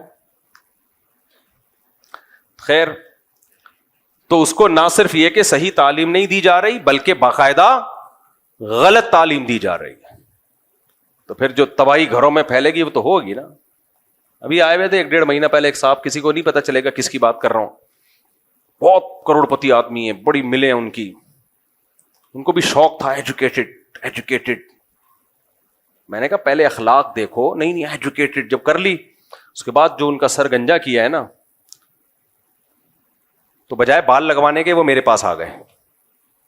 بال دائرہ کس لیے لگوانے نہیں گئے کہ ان کو پتا تھا کہ بال لگوا کے دوبارہ میں نے شادی کی تو دوبارہ یہ کیا ہو جائیں گے, گر جائیں گے. انہوں نے کہا پہلے اس کا کوئی پائیدار حل ہو جائے کہ دوبارہ نہ گرے. تو کہنے لگے وہاں تو علیحدگی ہو گئی ہے, تو اب کوئی ایسا رشتہ بتا دیں جو بالکل مجھے تعلیم نہیں چاہیے, شریف شرفا قسم کی گھر چلانے والی لڑکی ہو. میں نے کہا بھائی میں تو رشتے کراتا نہیں ہوں, لیکن دیر آئے درست آئے. ہاں ایک چیز میں نے ایڈ کر لی, میں نے کہا یہ شرط نہ لگائیں یہ تعلیم یافتہ نہ ہو, یہ بھی غلط شرط ہے. تعلیم یافتہ ہو یا نہ ہو, اس سے یہ دوسرے درجے کی چیز ہے. پہلے کیا ہو, گھر چلانا جانتی ہو, پھر بے شک تعلیم یافتہ بھی ہو, اچھی بات ہے, پھر نور علی نور. گھر تو آئے پہلے, گھر ور نہیں آ رہا آج کل مارکیٹ میں میرے بھائی, کیونکہ وہی بات ہے, اس کو اس یونیورسٹیوں میں جو صحبت مل رہی ہے نا, انوائرمنٹ جو ہے, ماحول, وہ ماحول کیا کہہ رہا ہے, آزادی والا. میں نے بتایا تھا نا ایک واقعہ, ونس اپون اے ٹائم, پرانی بات ہے, اتنی پرانی کہ میں زیادہ پرانی اس لیے لے کے جا رہا ہوں کہ میرے گھر والوں کو پتہ نہ چل جائے کہ زوجہ کی بات ہو رہی ہے نا. یہ بھی میرے ساتھ بڑا مسئلہ ہے, میں بیان کو اچھا ہو بتایا نہیں, آپ اس کو وہاں بھی لے کر گئے تھے. اب منہ سے نکل گیا, اب اس کو سیٹ کرنا پڑے گا مجھے. بہرحال میری ایک دفعہ نئی شادی ہوئی تھی, اب بہت دفعہ ہوئی ہے نئی, تو ایک دفعہ کی بات ہے. میں اپنے گھر والوں کو لے گیا کسی ورک شاپ میں, جس میں ٹائم مینجمنٹ اور وغیرہ وغیرہ, بڑی اچھی ورک شاپ تھی, اور وہ جو ٹرینر تھے وہ بھی بہت زبردست. میرے گھر والوں نے مجھے بتایا کہ جو خواتین پیچھے بیٹھی ہوئی تھی نا, وہ سب مجھے باغی بناتی رہی ہیں کہ تم نے مفتی صاحب سے شادی کی ہے. میں نے کہا ہاں جی. تمہارا دماغ صحیح ہے؟ پہلے سے ان کی اتنی 2 بیویاں, اب 2-3 تھی, ابھی نہیں بتاؤں گا میں, وہ سمجھ جائیں گے نا کس کی بات ہے. تو تمہارا دماغ صحیح ہے؟ اچھا تو تم گھر سے نکلتے ہوئے اپنے شوہر سے پوچھتی ہو؟ اس نے کہا ہاں ہم تو پوچھتے ہیں بھائی. ہم تو نہیں پوچھتے, یہ باتیں چل رہی ہیں پیچھے, ہم تو نہیں پوچھتے, جب گھر سے باہر جاتے ہیں ہم تو اپنے ہسبینڈ سے نہیں پوچھتے, اور اگر ہمیں روک بھی دے ہم بھی نکل آتے ہیں. آگے ساس تک تو پہنچے نہیں, وہ تو میری والدہ تو اللہ مغفرت فرمائے بہت پہلے انتقال ہو گیا تھا ان کا. ساس سے بغاوت, تو میں نے کہا بھائی یہ ورک شاپ میں جو وہ اچھی اچھی باتیں سکھا رہے ہیں وہ باتوں کا اثر نہیں ہوگا, اثر کس کا ہوگا یہ یاد رکھو. درس میں کوئی کتنی اچھی باتیں کر رہا ہو نا, جو لوگ سن رہے ہوتے ہیں ان پر اس درس کا اتنا اثر نہیں ہوتا. یہ جو دائیں بائیں لوگ بیٹھے ہوئے کان بھر رہے ہوتے ہیں نا, یہ زیادہ مؤثر ہوتا ہے, اس درس کی 2 ٹکے کی حیثیت نہیں چھوڑتے وہ. میرے گھر والوں کو اللہ جزائے خیر, انہوں نے مجھے بتا دیا کہ یہ چل رہا ہے مارکیٹ میں, مجھے بتا رہے ہیں کہ بھائی یہ, ابے بھائی یہ شادی سے پہلے آپ 100 دفعہ سمجھاؤ کہ مت کرو, جب ہو گئی ہے تو پھر کسی کو یہ کہنا کہ کیوں کی اور تمہارا دماغ خراب, یہ تو گھر توڑوانے والی بات ہے کہ نہیں ہے. پھر میں جہاں بھی گیا ہوں یہی باتیں, گھر والے جس گھر والوں کو بھی لے کر گیا ہوں ہر دفعہ یہی کہ سب پوچھتے ہیں تمہارا دماغ خراب ہے, آپ نے کیوں کی. جب میں نے دوسری کی تو میری پہلی زوجہ کو ورغلانے کی کوشش کی, اس نے ایکسپٹ کر لیا کہ چلو ہو گئی ہے. لیکن جہاں دعوت پہ جائیں, خواتین جو بیان سن رہی ہیں ان کے علاوہ کی بات کر رہا ہوں, کہ آپ کے ہسبینڈ نے دوسری کی, آپ کو برا نہیں لگا؟ اس نے کہا لگا تھا. کیا کرتے, برداشت کیا, اللہ کا حکم ہے, اب اجازت دی اللہ نے, تو اب ہمارے ساتھ تو صحیح چل رہے ہیں تو برداشت کر لی. ہم تو کبھی بھی برداشت نہ کریں. آپ میں کوئی کمزوری ہوگی یقیناً, ورنہ میاں کا دل ایسے نہیں ہے کسی عورت کی طرف جاتا. عورت میں حالانکہ میں چیخ رہا ہوں بھائی کوئی خرابی نہیں ہے, بس اجازت دی اللہ نے. اتنا میں جب کہیں سے دعوت پہ آتا میرے گھر میں جھگڑا ہوتا. کیوں؟ باہر کا ماحول کیا بنا رہا ہے, باغی. سمجھ میں نہیں آ رہی بات. آپ حقوق کی لائن لگا دو, محبتیں بچھا دو, آپ یہ ثابت کر دو کہ بھائی کسی سے محبت میں کوئی کمی نہیں ہوئی ہے. لیکن باہر کا جو انوائرمنٹ ہے وہ دوسری شادی والا نہیں ہے, وہ دوسری شادی کو برا سمجھنے والا ہے. وہ ماحول کیا کرے گا, خراب. میں اتنا پریشان ہوا تھا کہ یار میں سعودیہ لے کے بھاگ جاؤں. تو یہ بھی ایک فائدہ ہوا ماحول سے. مجھے یاد ہے ایک دفعہ گلشن اقبال میں ہم رہ رہے تھے, تو وہاں کوئی خاتون تھیں جو سعودی عرب میں رہ کر آئی تھیں. انہوں نے گھر والوں کو بتایا تو نارمل ہے سعودی عرب میں, کوئی اتنی ٹینشن کی بات نہیں ہے. وہاں کیا ہوا, حالات بہتر ہونا شروع ہو گئے. تو یہ ساری مثالیں میں کیوں دے رہا ہوں, یہ سمجھانے کے لیے کہ سب سے پاورفل موٹیویشن صحبت کی ہوتی ہے. آج بہت ساری مائیں شکایتیں لے کر آتی ہیں بچوں کی, ہمارا بچہ اسلامک اسکول میں پڑھ رہا ہے, اتنا اچھا اسکول, اتنی بھاری فیس, بچہ فوج فلمیں دیکھ رہا ہے, سگریٹ پی رہا ہے. میں کہتا ہوں اسکول اسلامی ہیں, سارے بچے اسلامی نہیں ہیں. پتہ نہیں کہاں سے بچے لا کے ہو سکتا ہے بٹھا دیے ہوں اور وہ آپ کے بچے کو موبائل میں چیزیں دکھا رہے ہوں. اسکول بھی دیکھا کرو کیسا ہے, آگے ماحول دیکھا کرو, اس کے ارد گرد بچے کون بیٹھے ہوئے ہیں. تبھی حتی الامکان ہم تو کہتے ہیں ہوم اسکولنگ کی طرف لے کر آؤ, لیکن پھر بچوں کو تھوڑا لڑکوں میں کھیلنے بھی تو بیلنس کرنا ہوتا ہے نا. بالکل ہی لڑکوں سے ہٹا دو گے کہ کہیں کوئی بری صحبت نہ ملے تو پھر وہ چھوئی موئی بن جاتا ہے, پھر وہ ویسے ہی اس میں نسوانیت پیدا ہو جاتی ہے. تو اس میں بیلنس اعتدال سے لے کے چلنا ضروری ہے. تو خیر ہم اصل موضوع کی طرف جلدی سے آتے ہیں. تو میں یہ بات کر رہا تھا میرے بھائی, صحابہ کرام جیسے ہم بن نہیں سکتے, کیونکہ انہوں نے, صحابہ نے کس کی صحبت اٹھائی ہے, نبی کریم صلی اللہ علیہ وسلم کی. تو اس سے پتہ چلتا ہے کہ اہل اللہ کی صحبت, یا جو جتنا بڑا بزرگ ہوگا اس کی صحبت سے جو کچھ حاصل ہوتا ہے وہ کسی طریقے سے حاصل نہیں ہو سکتا. تو اس لیے ہمیشہ سے لوگ اللہ والوں سے تعلق قائم کرتے تھے, ان کی صحبت میں رہتے تھے, ان جیسا بننے کی کوشش کرتے تھے. آپ سخاوت پہ کتنے بیانات کر دو, انسان میں سخاوت پیدا نہیں ہوتی. کچھ دن سخی لوگوں کے ساتھ گزار لو, آدمی خود بخود کیا بن جاتا ہے, سخی. آپ نے دیکھا ہوگا کچھ قومیں سخاوت میں مشہور ہیں, کچھ کنجوسی میں مشہور ہیں. کیوں؟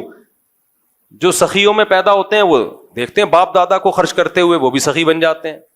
اور کچھ ایسے ہوتے ہیں ہمیشہ ابا کو چونی اٹھنی کا حساب کرتے ہوئے دیکھا ہوتا ہے, انہوں نے ہمیشہ ابا کو دیکھا ہوتا ہے پیسوں پہ لڑتے ہوئے, تو وہ بچہ بھی کیا پیدا ہوتا ہے, پھر وہی لطیفہ آ رہا ہے, بہت دفعہ سنا چکا ہوں, لیکن اتنا مزہ آتا ہے, آدمی کہتے ہیں پارسل کرو یار.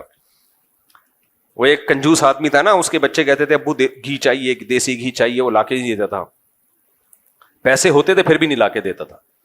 تو ایک دن گھی کا ڈبہ لے آیا تو بچوں سے کہتا ہے کہ دیکھو باہر بھی چکنائی لگی ہوتی ہے نا, تو اندر ڈبہ نہیں کھولنا, پہلے باہر سے روٹی لگا لگا کے کھاؤ, تاکہ باہر کا سارا گھی کیا ہو جائے, ختم. وہ ڈبے ہر کوکنگ آئل پہ بھی آپ نے دیکھا چکناہٹ ہوتی ہے. اور وہ بچے روزانہ, اس کے بھی بچے تھے کنجوس کے بچے, روزانہ روٹی ڈبے پہ رگڑ رگڑ کے کھا رہے ہیں. اس کو سفر پہ جانا تھا تو اس نے گھی الماری میں بند کر کے رکھ دیا کہ ایسا نہ ڈبہ کھول کے پورا ہی چٹ کر جائیں, لاک لگا دیا الماری کو. سفر کے بعد آیا اور کہنے لگا کہ بچوں گھی تو نہیں کھولا تم نے؟ انہوں نے کہا نہیں ابو, ہم الماری سے روٹی لگا لگا کے کھاتے تھے. اس نے رکھ کے ایک تھپڑ لگایا, بغیر تو کچھ دن گھی کے بغیر صبر نہیں کر سکتے تھے. اب بتاؤ جو اس ماحول میں پیدا ہوگا وہ بچے سخی بنیں گے, وہ اپنے بچوں کے ساتھ بھی یہی کریں گے. تو یہ گھی کا ڈبہ کئی صدیوں تک وراثت میں جائے گا ہی ہے, کئی نسلوں تک. تو صحبت, ہاں میں یہ بتا رہا تھا کہ پہلے زمانے میں اس کی بڑی حیثیت تھی کہ کوئی پیر و مرشد ہونا چاہیے, اس سے ہم اپنی اصلاح کروائیں.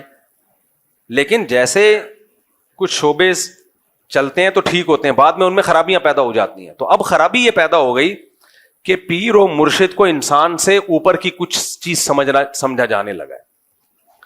پیر کا دائرہ کار دیکھو, ڈاکٹر کا دائرہ کار کیا ہوتا ہے؟ جو بیماری ہے اس کو ٹھیک کرے. ڈاکٹر سے آپ یہ مشورہ لیتے ہو کہ میں نے کہاں شادی کرنی ہے, کہاں نہیں کرنی ہے, کون سا بزنس کرنا ہے, کون سا نہیں کرنا. ڈاکٹر کہے گا ٹیکا لگا, نکل یہاں سے, نہ میرا ٹائم ضائع کر نہ اپنا ضائع کر. تو پیر و مرشد کا کام ہوتا ہے آپ کے اندر جو گناہ ہے وہ آپ سے چھڑوا دے, بس. اس سے آگے پیر کا دائرہ کار بولو نہیں ہے. حتیٰ کہ شرعی مسائل بتانا بھی اس کا کام نہیں ہے, وہ مفتیوں کا کام ہے. لیکن آج کل جو مارکیٹ میں پیر آ رہے ہیں, میجورٹی, سب نہیں, بہت سے اچھے بھی ہیں الحمدللہ, میجورٹی کیا ہے, وہ پیر کم اور اس کو معاذ اللہ پیغمبر سے بھی اونچا درجہ دے دیا ہے.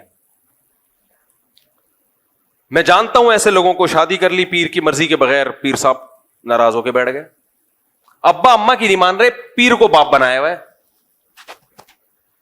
شریعت میں ماں باپ کا درجہ پیر و مرشد سے بولو زیادہ ہے, ٹیچر سے بھی زیادہ ہے. یہ ذہن میں رکھو. آج کل بعض لوگ تعلیم دیتے ہیں استاذ کا درجہ ماں باپ سے زیادہ ہے. نا. قرآن کے مطابق استاذ کا درجہ والدین سے کم ہے, بہت کم ہے. بہت بڑا درجہ ہے استاذ کا, لیکن ماں باپ سے کے برابر نہیں ہے. ماں باپ کو سب سے سپیریئر رکھا ہے اللہ نے. قرآن کے الفاظ دیکھو, عیسیٰ علیہ السلام پیدا ہوئے, ماں کی گود میں جب بول رہے ہیں تو برم بوالدتی, توحید کا اعلان کر کے کہہ رہے ہیں اللہ نے مجھے حکم دیا کہ اپنی ماں کے ساتھ اچھا سلوک کروں. میں ابھی ماں کی گود میں ہے, وہ پیغمبروں کو حکم ہے ماؤں کے ساتھ اچھا سلوک کریں.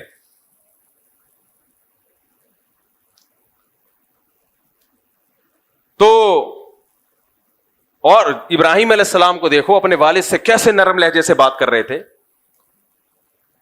تو اس لیے سب سے بڑا مقام, استاد سے بھی بڑا مقام کس کا ہے؟ تو پیر و مرشد کا ماں باپ جیسا مقام نہیں. اب بعض لوگ پیر و مرشد سے بیعت ہوئے, وہ پیر صاحب ان کے گھروں میں ایسا گھسے ہیں, ماں باپ کہہ رہے ہیں ہمارا بچہ ہمارے ہاتھوں سے نکل گیا بھائی,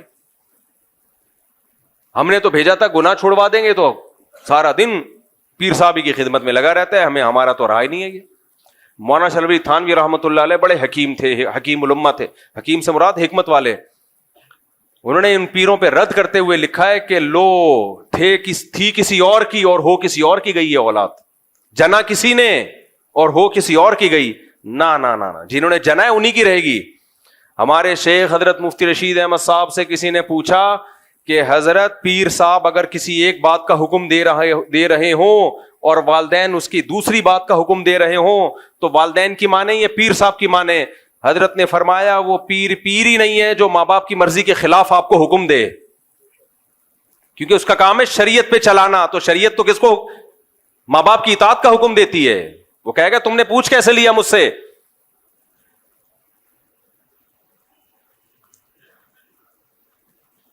تو وہ سب کچھ ہی بن جاتا ہے. حضرت جی نے فرما دیا. تو حضرت جی جو پیر و مرشد ہیں ان کا کام اب اصلاح رہا ہی نہیں. اپنی نہیں ہوتی اصلاح اس کی کیا کریں گے؟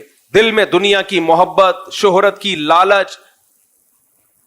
علماء کہتے ہیں بزرگ بننے کے لیے نا ظاہری اعمال کے ساتھ جو باطنی اعمال ہے نا، باطن میں 3 چیزوں کا ہونا ضروری ہے. 3 چیزیں. ظاہری تو مطلب نماز با جماعت کا پابند ہو، شریعت کے مطابق اس کا حلیہ ہو، کبیرہ گناہوں سے بچتا ہو، تو ظاہری اعمال. باطن، ظاہری تو نظر آ جاتے ہیں نا، باطن میں 3 چیزیں: حب جاہ، حب با اور حب مال. مال کا لالچی نہ ہو، ہوس نہ ہو. جاہ کا لالچی نہ ہو، شہرت کا بھوکا نہ ہو. اور تیسرا باہ. باہ کا مطلب کیا ہے؟ یہ لفظ سنا ہوگا نا، قوت باہ، حکیم جو بیچ رہے ہوتے ہیں نسخے. باہ بڑی بھی نہ ہو حد سے. کیا مطلب؟ حلال اور حرام کا فرق جانتا ہو. کتنے جاہل پیر ایسے ہیں، لوگوں نے اپنی بیٹیاں ان سے بیعت کروائیں اعتماد کر کے کہ یہ باپ والا سلوک کریں گے، اور انہی کے ساتھ غلط نظروں سے دیکھنا شروع کر دیا. انہی کو غلط نظروں سے دیکھنا شروع کر دیا. تو یہ کیا ہے؟ اس کا مطلب اس کو اپنی خواہش پہ کنٹرول نہیں ہے. بچیوں کو پڑھا رہے ہیں اور پڑھا کے ان سے ریلیشن قائم ہو گیا. یہ اسکینڈل بنتے رہتے ہیں، یونیورسٹی میں بھی بنتے ہیں اور بعض مذہبی لوگوں کے بھی بنتے ہیں. تو پہلے زمانے میں دیکھا جاتا تھا، جو بزرگ تھے نا وہ خلافت دینے سے پہلے دیکھتے تھے کہ نمبر 1 ظاہری تو کبیرہ گناہ تو نہیں ہے. آج بعض لوگوں کو خلافت ملی ہوئی ہے، سودی بینک میں مینیجر ہے. اب کمائی حرام رہا ہے، اس کو آپ نے خلافت دے دی ہے بھائی. تو کبیرہ گناہ کا مرتکب ہے، آپ اس کو خلافت دے رہے ہو. نماز پڑھ نہیں رہا، ایک پیر صاحب نے خلافت دی اپنے مرید کو کہ یہ میرے جانشین ہے، وہ فجر نہیں پڑھتا تھا. ہم نے کہا حضرت یہ تو فجر کی نماز ہی نہیں پڑھتا. چلو 1 آدھ دن ہوتا ہے، 2 دن ہوتا ہے، 15 دن شارٹ. انہوں نے کہا انشاءاللہ اللہ توفیق دے گا، پڑھ لے گا. ابے تو جب توفیق دے گا تو پھر خلافت دے دینا نا. جو نماز نہیں پڑھ رہا وہ دوسروں کو کیا نمازی بنائے گا؟ یا تو کوئی شرعی عذر ہے تو وہ پیش کرے بھائی. کوئی شرعی عذر ہے تو یہ تو ظاہری اعمال ہے. اور باطن میں شہرت کا بھوکا نہ ہو، دنیا کو مسافر خانہ سمجھتا ہو. دل میں یہ ہو اس کے، دنیا جس کے پاس دولت ہے تو یہ مطلب نہیں کہ دنیا کو مسافر خانہ نہیں سمجھتا. سلیمان علیہ السلام کے پاس تو بے پناہ لگژری لائف تھی، مگر پھر بھی دنیا کو کیا سمجھتے تھے؟ مسافر خانہ. میرے شیخ و مرشد حضرت مفتی رشید احمد صاحب کے پاس بہت لگژری لائف تھی. آپ کی ایسی خوبصورت گاڑی کویت کے شہزادے سے خریدی تھی آپ نے. کوئی ان کی زندگی دیکھ کے کہتا کہ یہ تو معاذ اللہ عیاش ہیں، لیکن ہم ان کی صحبت میں ہمیں پتا ہے کہ ان کے دل میں دنیا کی محبت نہیں تھی. وہ دنیا کو مسافر خانہ. مسافروں میں بھی تو کوئی بزنس کلاس میں سفر کرتا ہے، کوئی اکانومی میں سفر کرتا ہے. کہتے ہیں بھائی جب اللہ نے پیسہ دیا تو بزنس کلاس میں سفر کرو، اچھی گاڑی رکھو. محبت نہیں تھی دل میں. محبت کا پتہ کیسے چلتا ہے؟ اب آپ کہو گے پتہ کیسے چلے گا؟ پتہ ایسے چلے گا چھن جانے پہ غم کتنا ہوتا ہے. ہمارے حضرت کے لاکھوں روپے ڈوب گئے ایک بزنس میں، کہتے ہیں میرے دل پہ ایک بال نہیں آیا. اور جب الائنس والوں کا ایک بزنس ہوا تھا تو بہت سے لوگ ہارٹ اٹیک سے مر گئے تھے. حضرت نے ان کا نام رکھ دیا تھا شہدائے الائنس، یعنی ان کا پیسہ ڈوبا اور شہید ہو گئے. اس سے کبھی بھی اندازہ نہ لگایا کرو کہ کوئی بزنس کلاس میں سفر کر رہا ہے یا بڑی گاڑیوں میں گھوم رہا ہے تو یہ دنیا کی محبت اس کے دل میں ہے. نا نا نا نا، ایسے تو آپ دھوکہ کھا جاؤ گے بھائی. آپ تو سلیمان علیہ السلام کی شاہی زندگی دیکھو گے تو آپ سمجھو گے یہ پیغمبر بھی معاذ اللہ دنیا پرست ہے. نا نا نا، دنیا پرستی کا پتہ دل کی کیفیت ہے. اس سے پتہ چلتا ہے کہ اگر یہ چھن جائے تو اس کو غم کتنا ہوتا ہے.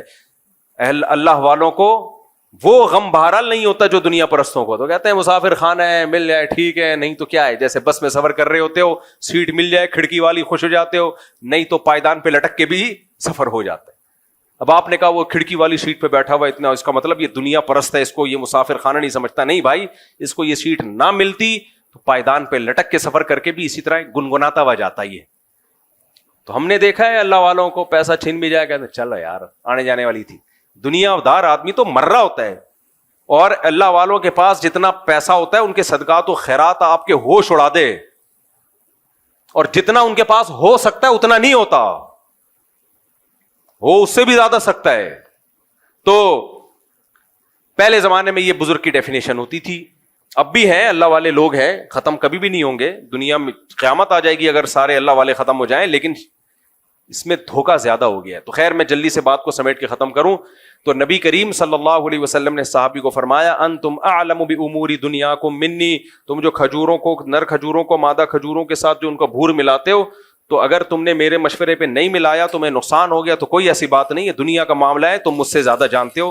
تو ہمارے نبی نے تو بتا دیا کہ دنیا کے معاملات میں بھائی تمہارا تجربہ ہے تو ٹھیک ہے, اس میں کوئی حرج نہیں ہے. مجھے اللہ نے میسنجر بنا کے بھیجا ہے اللہ کا پیغام بندوں تک پہنچانے کے لیے. کھجوریں کیسے زیادہ بڑھیں گی اور کم ہوں گی یہ میرا موضوع نہیں ہے. تو میں یہ بتا رہا تھا آج کل پیروں کو یہ خود یہ بات ہمارے نبی کے نبی ہونے کی دلیل ہے, خود یہ بات نبی کے نبی ہونے کی دلیل ہے. دیکھو جو سچا ہوتا ہے اس کا دعویٰ کلیئر ہوتا ہے, جو جھوٹا ہوتا ہے وہ روزانہ پینترے بدلتا ہے. مرزا غلام احمد قادیانی کے دعوے آپ اس کی کتابوں سے اٹھا کے دیکھو, روز چینج ہوتے تھے. کبھی کہتا تھا میں ذلی نبی ہوں, کبھی کہتا تھا میں سچی مچی کا اوریجنل نبی ہوں, کبھی کہتا تھا میں وہی مسیح موعود ہوں جو عیسیٰ علیہ السلام نے آنا تھا وہ میں ہی ہوں, کبھی کہتا تھا میں امام مہدی ہوں. کسی ایک بات پہ ٹکا نہیں ہے وہ, کیونکہ جھوٹے آدمی کو فیور چاہیے جس طرح جو بن پڑے. دیکھو منکرین حدیث جو پرویزی فرقہ ہے نا, مفتی رشید احمد صاحب نے ان پر ایک کتاب لکھی ہے, اس میں یہ جو پرویز تھا نا جو جس نے حدیث کا انکار کیا ہے, ایک جگہ اس نے دعویٰ کیا کہ حدیث سرے سے حجت ہی نہیں ہے, دوسری کتاب میں حضرت نے اس کا قول نقل کیا ہے, دعویٰ کیا کہ حدیث حجت تو ہے لیکن جن ذرائع سے ہم تک پہنچی وہ قابل اعتماد نہیں ہے. تیسری جگہ اس نے دعویٰ کیا کہ حدیث حجت تو ہے اور قابل اعتماد بھی ہے لیکن صرف صحابہ کے لیے. حضرت فرمائی یہ ایک ہی آدمی, ایک تنظیم کے مختلف آدمی نہیں ہے, ایک ہی آدمی کے تین متضاد دعوے ہیں. اس سے پتہ چلتا ہے کہ اس کا مقصد لوگوں میں کنفیوژن پیدا کرنا ہے. یہ بالکل ایسے جیسے پروفیسر غامدی صاحب, وہ کیا کرتے ہیں, حدیث حجت نہیں ہے, حدیث تاریخی کتابیں ہیں, لیکن جب اپنا استدلال کرنا ہوگا قرآن کے اگینسٹ تو بخاری کی حدیثیں پیش ہوں گی, مسلم کی حدیثیں پیش ہوں گی. بھائی آپ ایک جگہ ٹکتے کیوں نہیں ہو؟ آپ جب آپ کو فیور چاہیے تو بخاری بھی آ رہی ہے, مسلم بھی آ رہی ہے, اور جب آپ کو فیور نہیں چاہیے تو یہ تو تاریخی کتابیں, ان کی کوئی حیثیت نہیں ہے. بخاری مسلم میں ہے نا آف اللحا, داڑھی بڑھاؤ, رکھنے کا نہیں ہے بڑھانے کا ہے. غامدی صاحب نے کہا بڑھانا ضروری نہیں ہے. صحیح مسلم, بخاری مسلم میں عیسیٰ ابن مریم آسمانوں پہ ہیں, لَيُوشِكَنَّ أَن يَنزِلَ فِيكُمُ ابْنُ مَرْيَمَ حَكَمًا وَعَدْلًا. پورے عربی الفاظ پڑھ کے سنا رہا ہوں میں. ضرور بھی ضرور تم پر عیسیٰ ابن مریم آسمان سے نازل ہوں گے. بخاری میں بھی ہے, مسلم میں بھی ہے, حدیث کی تمام کتابوں میں ہے. فَيَكْسِرُ الصَّلِيبَ, صلیب کو ختم کر دیں گے. وَيَقْتُلُ الْخِنزِيرَ, دنیا سے خنزیر کا خاتمہ کر دیں گے. وَيَضَعُ الْجِزْيَةَ, اور جہاد میں جزیے کو ختم کر دیں گے. اتنی واضح حدیث, لیکن جب جناب غامدی صاحب کے سامنے جاتی ہے کہتے ہیں حدیث تاریخی کتابیں ہیں. تو یہ بھائی ایک جگہ آپ ٹک نہیں رہے ہو. جب میں بھی کینیڈا امریکہ میں تھا نا تو ایک خاتون بڑی ایگریسو ہوئی تھی, غامدی صاحب کا کلپ سنا, آپ کیا 4 شادیاں کرتے رہتے ہو, یہ تو غزوہ احد میں بچیاں شہید ہو گئی تھیں, وہ سارے کچھ لوگ شہید ہو گئے تھے تو بچیاں یتیم ہو گئی تھیں, ان کے لیے اسلام نے کہا 4 کرو.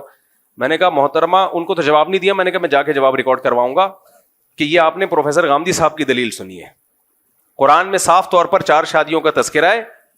تو غامدی صاحب نے کہا غزوہ احد میں کچھ ایسا ہوا تھا جس کی وجہ سے اجازت دی گئی تھی, تو ضرورت کے وقت اس اجازت سے فائدہ اٹھایا جا سکتا ہے. یہ کہاں سے نکالا آپ نے؟ یہ تو بخاری کی حدیث ہے, حضرت عائشہ کہہ رہی ہیں نا, اور اس کا مطلب بھی وہ نہیں ہے جو آپ بیان کر رہے ہیں. وہ مطلب کیا ہے وہ ایک الگ بحث ہے, لیکن آپ استدلال قرآن کے خلاف کہاں سے کر رہے ہو؟ بخاری کی حدیث سے کر رہے ہو. تو اجماعی مسئلہ ہے, اس میں جب آپ نے قرآن کی مخالفت کرنی ہے تو پھر بخاری کا سہارا, جب نہیں کرنی تو بخاری کی کوئی حیثیت نہیں ہے. تو بھائی ایک جگہ نہیں, جو بھی اس ایک جگہ, ان کا مقصد کنفیوژن پیدا کرنا, ہر مسئلے میں کنفیوژن پیدا کر دینا. تو ہمارے نبی کریم صلی اللہ علیہ وسلم کی سیرت دیکھو, جو پہلے دن دعویٰ تھا آخری دن بھی وہی. پہلے دن بھی انما انا بشر مثلکم, بشر ہوں, انسان ہوں, میرا کام اللہ کا پیغام تم تک پہنچانا ہے. نہ میں عالم الغیب ہوں, لو کنت عالم الغیب لاستکثرت من الخیر, اگر میرے پاس غیب کا علم ہوتا مجھے کبھی نقصان نہ ہوتا. تم دیکھتے ہو مجھے نقصان بھی ہوتا ہے, اس کا مطلب نہیں ہے میرے پاس غیب کا علم اور مجھے کوئی نقصان نہ ہوتا. اور میں قل سبحان ربی, میرا رب ہر عیب سے پاک ہے. تم جو مجھے کہتے ہو کہ نہریں جاری کر دیں, یہ کر دیں, وہ کر دیں, بھائی میں خدائی کا دعویٰ تھوڑی کر رہا ہوں. میں تو اللہ کا پیغام تم تک پہنچاؤں. اور پیغام بھی کیا ہے؟ حلال و حرام کا علم, اللہ کا پیغام.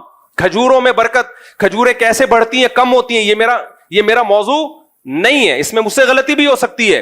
دیکھو بخاری کی حدیث ہے, خدا کی قسم یہ ایسی نبوت پر ایسی جاندار دلیلیں ہیں نا, یہ حدیثیں ایسی جاندار دلیلیں. جب بھی کوئی شخص جھوٹ بولتا ہے نا, وہ اتنا کلیئر نہیں ہوتا, اتنا صاف نہیں ہوتا وہ. صحیح بخاری کی حدیث ہے, نبی کریم صلی اللہ علیہ وسلم فجر کی نماز پڑھانے کے لیے آئے, اقامت ہو چکی تھی. آپ نے کیا فرمایا؟ لوگ تو اس کو توہین سمجھیں گے, لیکن یہ تعظیم نبی ہے, یہ تعظیم نبی ہے.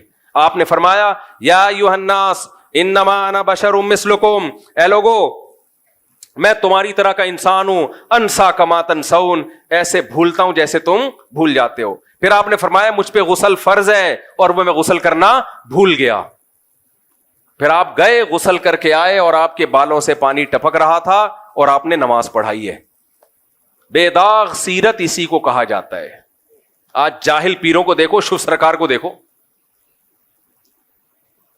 ان جاہل پیروں کو دیکھو, یہ اپنے بارے میں, یہ تو ان سے, اور یہ جتنے اس ٹائپ کے اور بہت سارے پیر ہیں, کوئی ایک نہیں ہے, وہ تو شفت و مشہور ہو گیا.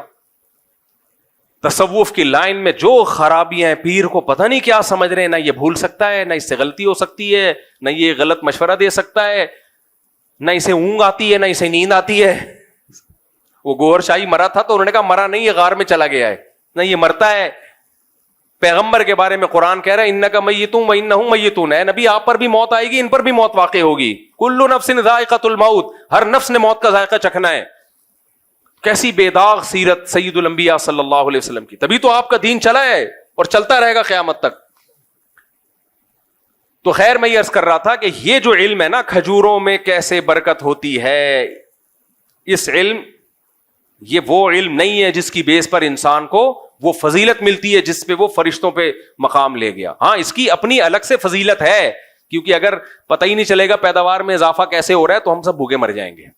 لیکن یہ جو انسان کو, ایک چھوٹی سی مثال دوں نا, میں اکثر واقعہ سناتا ہوں. ایک آدمی, ایک مولانا صاحب تھے, وہ کشتی میں بیٹھے تو انہوں نے ملا سے پوچھا کہ تم نے دین کا علم حاصل کیا؟ انہوں نے کہا نہیں. انہوں نے کہا کمبخت, تو نے آدھی زندگی برباد کر دی اپنی. آگے جب کشتی ڈوبنے لگی تو انہوں نے کہا مولوی صاحب آپ کو تیرنا آتا ہے؟ انہوں نے کہا نہیں. کہا تو پوری برباد کر دی آپ نے. سمجھ لو, تو اس علم کی اہمیت کا انکار نہیں ہے. میڈیکل سائنس کا علم بھی ضروری ہے, کھجوریں کیسے زیادہ پیداوار, زراعت کا علم بھی ضروری ہے, لیکن میرے بھائی جو فضیلت جس بیس پہ ملے گی وہ علم ہے جو پیغمبروں کے پاس ہوتا ہے. اور آج کل وہ علم مارکیٹ سے کیا ہو رہا ہے, شارٹ.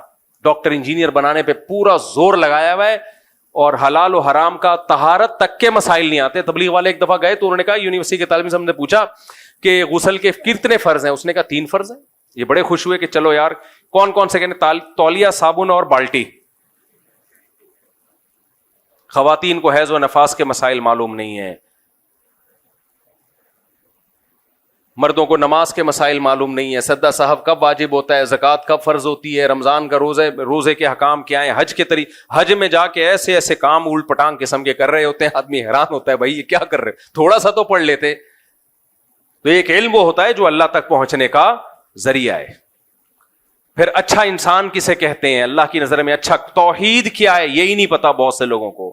الہ کسے کہتے ہیں, معبود کسے کہتے ہیں؟ تو اس لیے میرے بھائی تھوڑا سا اس علم کو بھی کیا کر لو, تھوڑا سا اس کو بھی ٹائم دے دو. اللہ سمجھنے کی, عمل کی توفیق عطا فرمائے. وما علینا الا البلاغ. اچھا آپ ہیں جناب, آپ ہیں وکیل, یہ رہے آپ ہیں, ماشاء اللہ. اچھا آپ مجھے بتا دیں, آپ نے اجازت دی کہ سیدہ کنول مشتاق بنت سید مشتاق احمد کا نکاح میں 1 لاکھ مہر, 2.5 سینکڑا ہزار 10,000 لاکھ, 1 لاکھ مہر میں محمد داؤد صدیقی ولد محمد سرور صدیقی سے کروں, آپ نے اجازت دی ہے؟ جزاک اللہ. الحمد للہ نحمده ونستعینه ونستغفره ونؤمن به ونتوکل علیہ ونعوذ باللہ من شرور انفسنا ومن سیئات اعمالنا من يهده الله فلا مضل له ومن يضلله فلا هادي له ونشهد ان لا اله الا الله وحده لا شريك له ونشهد ان سيدنا وحبيبنا وشفيعنا وسندنا محمدا عبده ورسوله صلی اللہ تعالی علیہ وعلی آلہ واصحابہ وبارک وسلم تسلیما کثیرا کثیرا. اما بعد فاعوذ باللہ من الشیطان الرجیم. بسم اللہ الرحمن الرحیم. یا ایہا الناس اتقوا ربکم الذی خلقکم من نفس واحدۃ وخلق منها زوجها وبث منہما رجالا کثیرا ونساء واتقوا اللہ الذی تساءلون به والارحام ان اللہ کان علیکم رقیبا. وقال تعالى يا أيها الذين آمنوا اتقوا الله وقولوا قولا سديدا يصلح لكم أعمالكم ويغفر لكم ذنوبكم ومن يطع الله ورسوله فقد فاز فوزا عظيما. وقال النبي صلى الله عليه وسلم النكاح من سنتي وقال فمن رغب عن سنتي فليس مني. وقال النبي صلى الله عليه وسلم تزوجوا الودود الولود فإني مباهي بكم الأمم. وقال النبي صلى الله عليه وسلم تزوجوا ولا تكونوا كرهبان النصارى. جناب محمد داؤد صدیقی ول محمد سرور صدیقی، میں نے 1,00,000 روپے مہر میں آپ کا نکاح سیدہ کمل مشتاق بنت سید مشتاق احمد سے کیا. آپ نے اس نکاح کو قبول کیا؟ جی قبول ہے. جزاک اللہ. دعا کریں اللہ برکت دے. الحمدللہ رب العالمین والعاقبۃ للمتقین والصلاة والسلام علی رسولہ الکریم وعلی آلہ وصحبہ اجمعین. اللہ اس نکاح کو اپنے دربار میں قبول فرما. اس کی برکتیں زوجین کو تادم حیات نصیب فرما. آپس کے اختلاف و انتشار سے، لڑائی جھگڑوں سے، ہر قسم کے شر فساد سے اللہ ان دونوں کی حفاظت فرما. اس نکاح کو دونوں کے خاندانوں میں جوڑ کا، محبتوں کا ذریعہ بنا. جس کی جو جائز مراد ہو اللہ اس کی مراد کو پورا فرما. ربنا آتنا فی الدنیا حسنۃ وفی الآخرۃ حسنۃ وقنا عذاب النار. صلی اللہ تعالی علی خیر خلقہ محمد وعلی آلہ وصحبہ اجمعین. اللہ بہت مبارک کرے. ماشاءاللہ بلوچستان سے آؤ اس لیے اجازت دے رہا ہوں. خالی آ جاؤ آ جاؤ آ جاؤ آ جاؤ. شاباش. جلدی سے بنا لو سیلفی بھائی کے ساتھ.